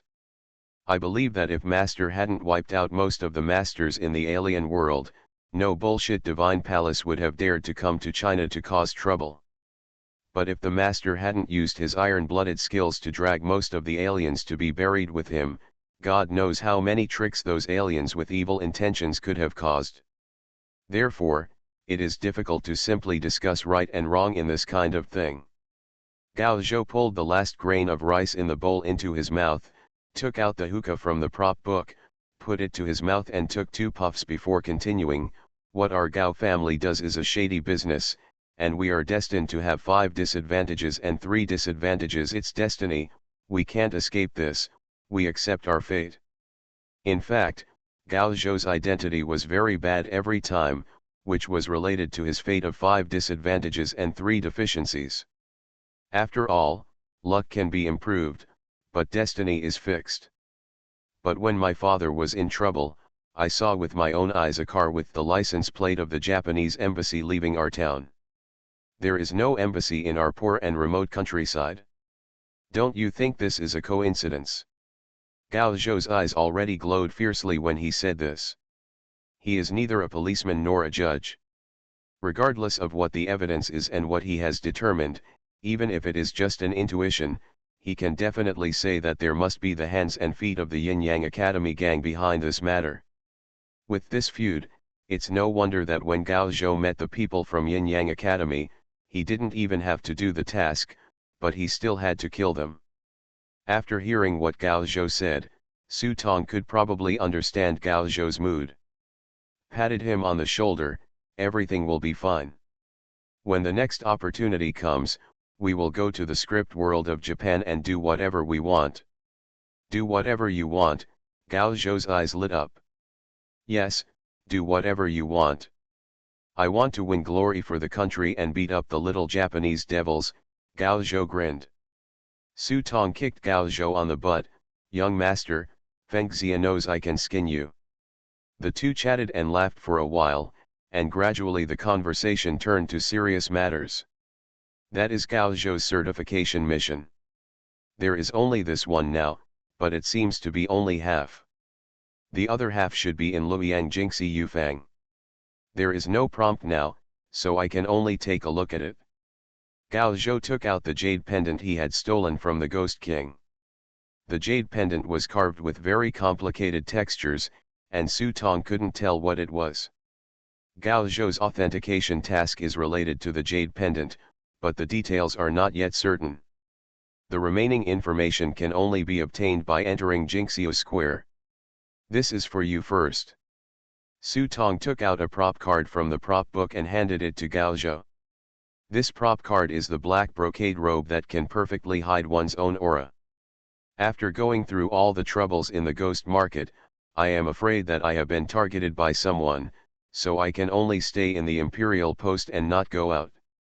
Therefore, if Gao Zhou wants to find clues, he can only go to Jinxi Yufang by himself. In order to prevent this fool from unnecessary trouble, this prop card can help him hide the corpse energy on his body. And this is for you too. Su Tong conveniently gave Gao Zhou the 5 spiritual pills for injury reduction that he had refined. With these elixirs, Gao Zhou's ability to protect himself can be greatly improved. At the same time, most of his script points were given to Gao Zhou. These script points were not squandered by Gao Zhou. Because the characteristic of Qian Tian blessing is to randomly deduct script points, so just in case, he gave most of the script points to Gao Zhou, leaving only a part for himself. I will not leave Huangji easily now, and I am idle.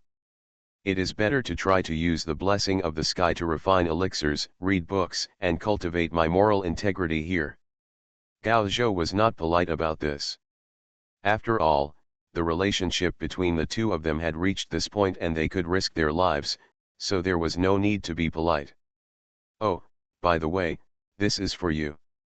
Gao Zhou suddenly remembered something and took out a very special paper charm and handed it to Su Tong. The spells written on the paper charms can be seen at a glance and are not a product of China. Su Tong threw it into the prop book and looked at the entries. Mustard Seed Boundary Talisman.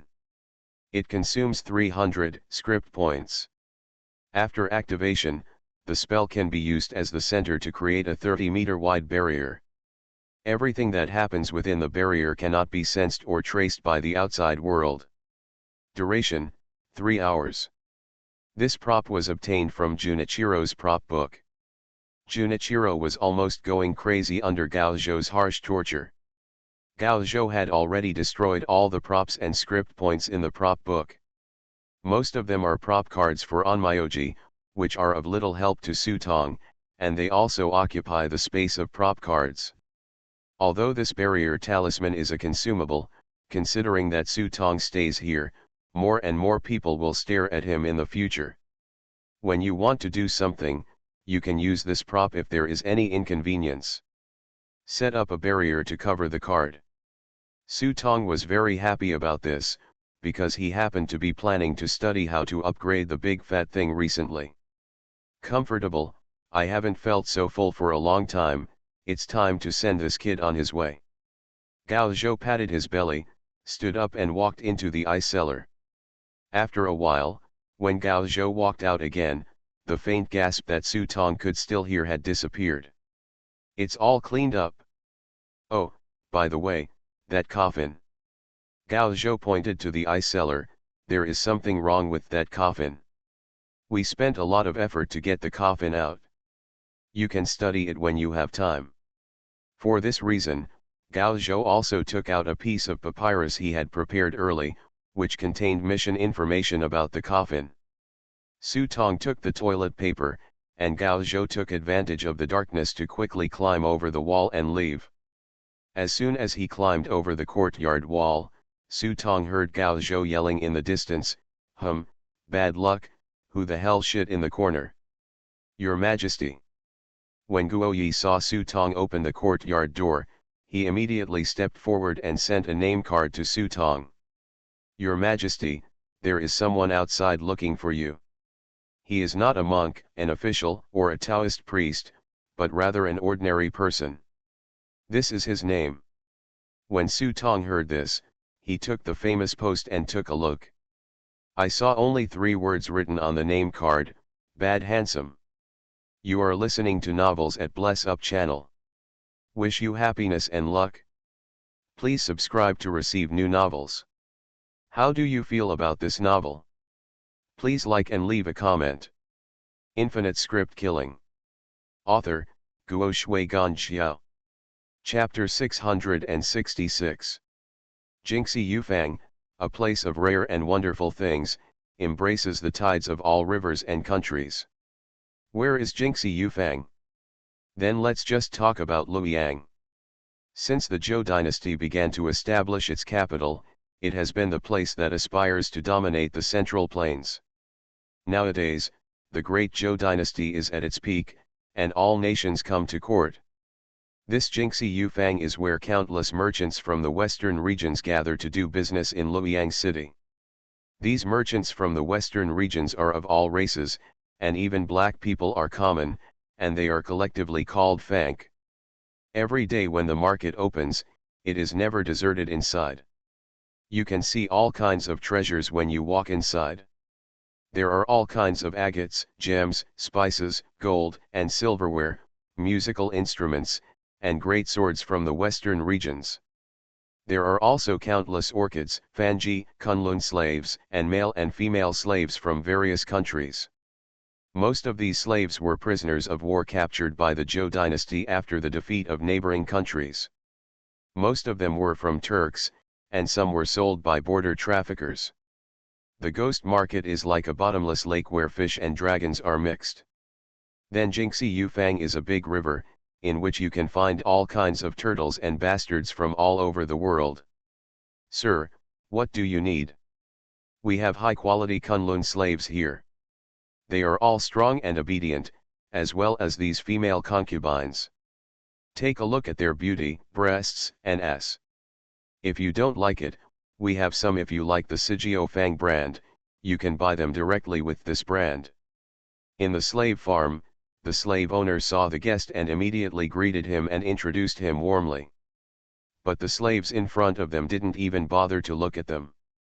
They just took out a jade pendant and handed it to the slave owner. Take me to see the Gilao. When the slave owner saw the jade pendant, he calmly took it over and said with a smile on his face, "We don't have what the guest wants, but if you want it, you can go and ask behind the door." The slave owner said, pointing to the inconspicuous little door behind him. Gao Zhou nodded, but a hand grabbed the slave owner's wrist like lightning. "I don't know the road, please help lead the way." You. The slave owner's face changed slightly. He wanted to break away but found that the other party's hand was motionless. He knew that the person coming was not a good person, so he whispered, okay, I will take you in, but do you know what is behind that door? Even if it's sure purgatory, I want to go in and have a look." Gao Zhou's eyes were cold and he was not at all frightened by the traffickers. He took the slave owner's hand and walked towards the door. Lifting the thick curtain on the door and stepping one foot inside, the noisy world outside seemed to fade away. In the dark and damp corridor, expressionless faces seemed to instinctively raise their heads to look at the arrival of strangers. It's just that the eyes of these people are full of numbness. They have been repeatedly tortured by reality. They are like walking zombies, leaning against the door or simply sitting on the ground. Everyone wears stained shackles around their ankles. These people are slaves who have been returned. The owner of the goods purchased the slaves, and within 3 days if they found that the slaves were disabled, sick, or disobedient, they could return the goods. This is not an unspoken rule of the slave market, but an express regulation protected by law. There are detailed notes in Tang Lv Shuyi. If you have an old illness after you place the bond and refuse to tame it, and you didn't know it when you bought it, and you only found out about it after you made the bond, you will regret it within 3 days. Those who have not been sick for 3 days, so those who deceive each other and want to regret it will be punished by the law, and those who violate the law will be flogged 40 times. If someone is ill and does not regret it, he will also be flogged 40 times. Slave trading was a legal transaction in the Great Zhou dynasty and was clearly protected by law.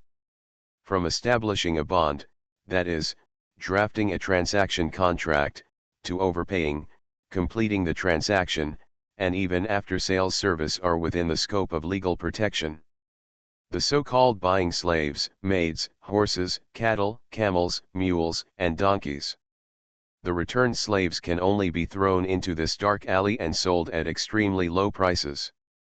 If they cannot be sold, they will be thrown into the mines for mining. If so, it's basically a dead end. But this was just the beginning. The slave owner continued to lead Gao Zhou inside. The wooden shacks were stacked in a crisscross pattern. Although it was not a ghost market, it had the style of a ghost market. All kinds of sewage flowed out from the gutters on the roadside, emitting a pungent stench. It is unimaginable that this is the capital of the empire at the feet of a saint. Under any splendid curtain, there are dark corners covered with darkness, garbage everywhere, and snakes, insects, rats and ants running rampant. On the backside of Luoyang, this shanty town, which is only separated by a wall from the bustling streets, is the biggest dark corner of this central city in the world. There are no elves and ghosts in the ghost market here, only dirty slaves and lowly prostitutes. The laws of the empire cannot reach here. This place is filled with blood and greed, despair and death, and is chaotic and brutal like the Shura prison in Buddhism. Even the government does not dare to go deep into this world easily. Cough, cough, cough. At this time, a violent coughing sound came from the room next to him. Gao Zhou looked sideways and saw that the room had no windows or doors, and he could see the woman lying on the bed at a glance. It's just that the woman's body stinks and is covered with festering wounds. He was lying on the bed dying and was about to die at any moment. Don't pity her. When she was in her prime, she was once the heartthrob of Luoyang City. The slave owner noticed Gao Zhou's gaze and couldn't help but sarcastically said in a mocking voice. Yes, this woman used to be the Warren in Tanhua Tower, and she was so stunning that many wealthy people were willing to invest huge sums of money for her, just in exchange for a night of spring supper for her. But this silly woman actually fell in love with a poor scholar. In order to help this poor scholar get ahead, she even spent all her family wealth to help him and support him. In order for him to obtain the qualification of Enk, she went to drink and sleep with the big shots, and took over all the dirty work. The next story is very cliché. The scholar who was ranked second in high school kicked her away. The woman contracted Hualio disease again and was sold here at a low price by Tanhualo. The woman once imagined that Gi Lao could help her take revenge. As long as he killed the unfaithful person, he could do anything he wanted her to do. Gi Lao just left her here to die. No one will sympathize with a worthless, rotten puppet. Gi Lao's sympathy will never be wasted on a piece of trash. The reason why the slave owner said this was to remind this guy that the Gi Lao was by no means the kind-hearted big landowner that people said, but the master of this underground market, a demon who eats people without spitting out bones. When Gao Zhou heard this, he just nodded expressionlessly and uttered two words impatiently, "Lead the way." The slave owner frowned and could only continue walking forward. This dark shanty town is huge. Mutilated and deformed children are everywhere. When these children looked at Gao Zhou with empty eyes, their black and white eyes were full of curiosity and fear. The skinny old man was lying in the corner, his head raised expressionlessly. If Gao Zhou hadn't been able to see the weak vitality in them, he might have thought that these people were dead. Several strong Hu men were chopping up the unknown pieces of meat with axes. When he saw Gao Zhou's figure, his eyes were as greedy as a jackal. "Uncle, are you here to choose a slave? You can take a look at me. I can do everything. I can make a fire to cook, and I can also warm your bed. I am very clean and I am not sick." Some able-bodied children immediately came over to Gao Zhou after seeing him. Compared with those children with mutilated limbs, their immature faces have a maturity that does not match their age. Perhaps, even being bought as a slave would be 100 times better than living in this hell on earth. Gao Zhou shook his head. Even with his hard heart, he felt a little moved when he looked at these children and tried his best to look as kind as possible. "Then are you looking for someone? Or are you here to buy something?" I am familiar with this place. Tell me what you want and I can show you the way. A child who is obviously of Hu origin is still determined to show his worth. Upon seeing this, Gao Zhou could only take out some food from the prop book and give it to these children to let them leave him. Thank you, uncle, you are such a good person, a great person. The boy took the cake and immediately bowed to Gao Zhou to thank him. He handed the cake to the thin girl beside him, took the girl's hand and said, "This is my sister." "Sister, thank you uncle." Although the girl is very thin, she looks very delicate between her eyebrows. After taking the pancake, he looked shy, lowered his head and walked forward cautiously, and whispered to Gao Zhou, "Thank you, uncle, can I give you a hug?" Gao Zhou instinctively wanted to refuse, but he just looked at the hopeful look in the girl's eyes. Just when he was about to nod in agreement, he suddenly noticed the cold light flashing in the eyes of the slave owner beside him, and he suddenly became alert. Puff! At this flash of lightning, a mouthful of black mist suddenly came out of the girl's mouth and covered Gao Zhou's face. Superior! The boy changed his docile attitude and let out a ferocious roar. The other children around him immediately pulled out their hidden daggers and rushed over. At the same time, the boy suddenly pulled out the dagger from his sleeve and stabbed Gao Zhou. This knife was cunning and quick, taking advantage of his petite body to stab Gao Zhou's vital part of the spleen. However, when the knife stabbed, the blade felt like an extremely hard stone, unable to penetrate at all. Just when the boy was surprised, Gao Zhou suddenly raised his hand and slapped the boy away. His stern face gradually became clear in the black mist, and he stared at the girl in front of him.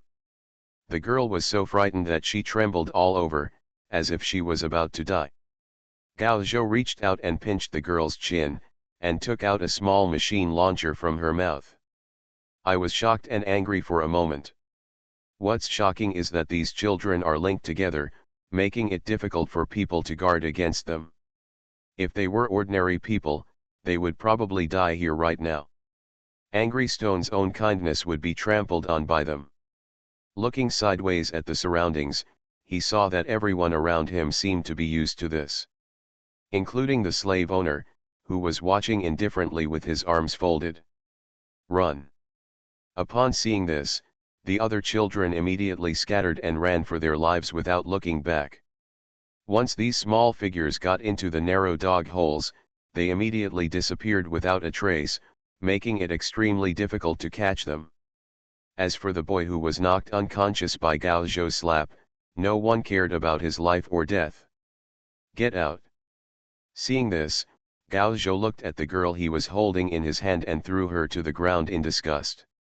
The girl who was lucky enough to survive got up and turned around to run away regardless of the pain.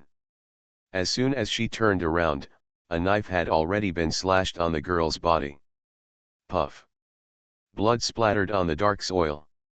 A group of people came out of the darkness with swords and kicked the girl away.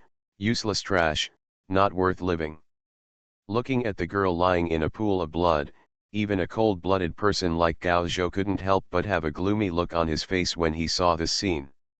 This is a sinful place. The only people here are thieves, robbers, prostitutes, and trash. Kindness is not a luxury we should have. Everyone slowly moved out of the way. A thin, withered old man wrapped in a large scarlet coat slowly walked out from behind the crowd. His skin was as black as ink, his hair was curly, and his lips were thick. He was not a Chinese person, but an old Kunlun slave. This Kunlun slave's eyes were bright and fierce, his lips were grinning, revealing his white teeth, and he looked like a row of human bones lying on the ground. I heard that you are looking for me, welcome to my kingdom, this land of sin. Infinite script killing. Author, Guo Shui Gan Xiao. Chapter 667. You are the Gi Lao. Compared to the ferocity of those children, what really shocked Gao Zhou was the Kunlun slave standing in front of him. Gao Zhou had heard about this sinful place as early as when he was in the ghost market. After arriving here, I was even more shocked by the filthiness here. It is different from those ugly zombies, and it is also different from the ghost market where elves, ghosts, dragons, and fish are mixed. There are living people here, living human beings. It's just that this place is like a sewer, all the ugliness of this huge empire flows here like sewage, making every inch of land here give people a chilling malice. In such a sinful place, the legendary Gi Lao, a big shot with hands and eyes reaching to the sky, turned out to be a Kunlun slave. This is like the president of Chinatown being a black man. It is simply absurd and magical. Gao Zhou even had to suspect that this Gekpo was not a puppet set up by a certain big family. Snort. Gi Lao didn't answer, his big copper bell eyes looked up and down. Gao Zhou, you are not here to do business, what do you want? Gao Zhou turned around and walked to the slave owner, stretched out his hand, bring it here. The slave owner was startled, then walked to Gi Lao and took out the jade pendant that Gao Zhou had just given to him from his arms. Seeing the jade pendant, Gi Lao seemed to understand something and nodded. The night before yesterday, there was a lot of noise in the ghost market. It turns out you are the zombie. Hearing this, Gao Zhou's eyebrows rose.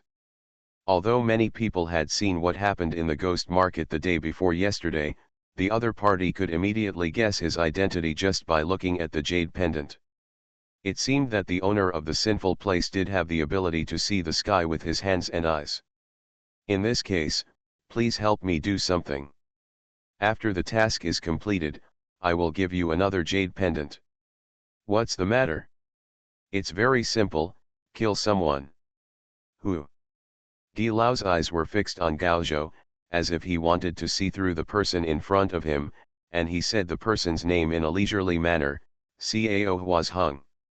I, Cao Huazheng, would like to pay my respects to the crown prince.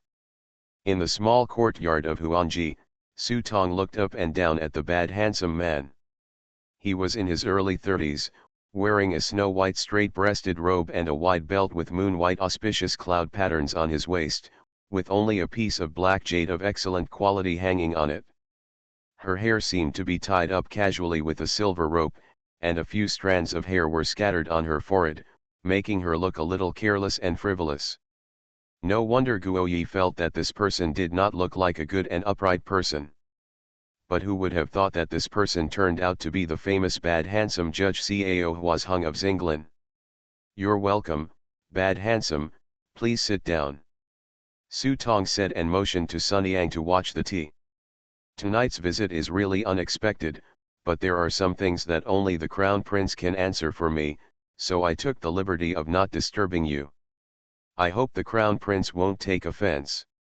After Cao Huazheng sat down, he went straight to his purpose without going around in circles. Oh, is there any news in the world that even bad guys can know about? Then I don't know even more. Su Tong said jokingly while holding a tea bowl. However, his words were not meant to be polite. Although bad people have no rank, they are indeed controlled by the imperial court. If you insist on making a comparison, it is like the 9 sections people direct. You can imagine how big this network is. There are secret whistleblowers of bad guys in all walks of life, and Su Tong can't think of anything that requires a bad guy to come to him for advice. Shang Shizuo Chang, Mr. Zhang, unexpectedly got a good coffin 15 days ago. But the strange thing is that when he got the coffin, Mr. Zhang's mother suddenly fell ill and died. What's even more strange is that do you think it's strange that Mr. Zhang is still thinking about visiting the flower house during his mourning period? Su Tong took a few sips of the tea and felt that the tea was quite fragrant, but he didn't taste any tea. Cao Huazheng continued, just the night before yesterday, when Mr. Zhang went to Tanhulo, a murder suddenly occurred at home. What's even more bizarre is that everyone in the Zhang family fell into a coma. When they woke up, they had no idea what had happened. We don't know anything about the matter, but the Zhang family's mistress was actually stabbed to death by her personal maid. Having said this, Cao Huazheng looked at Su Tong. The case is actually very simple in the final analysis. The maid also confessed, but, Mr. Zhang ignored one thing. His mother's coffin and body disappeared overnight. Fei, Master Zhang didn't mention this at all. Do you think it's strange or not? Su Tong put down the teacup in his hand and looked at Cao Huazheng with a puzzled expression. It's a bit strange. Could it be that Master Zhang deliberately killed his mother? It's possible, but as far as I know Master Zhang is a well-known filial son. How could he be willing to kill his mother? Besides, everyone was unconscious that night, but Master Zhang's mother and coffin were missing. Well, Your Majesty, tell me, who would steal the body and coffin of an old lady? When Cao Huazheng said this, his eyes were fixed on Su Tong, as if he wanted to find any clues about the prince. It just so happened that the ghost market was in chaos that day, and our people also saw the crown prince sitting on a coffin. May I ask, Crown Prince, where did the coffin you were sitting on come from? Presumptuous.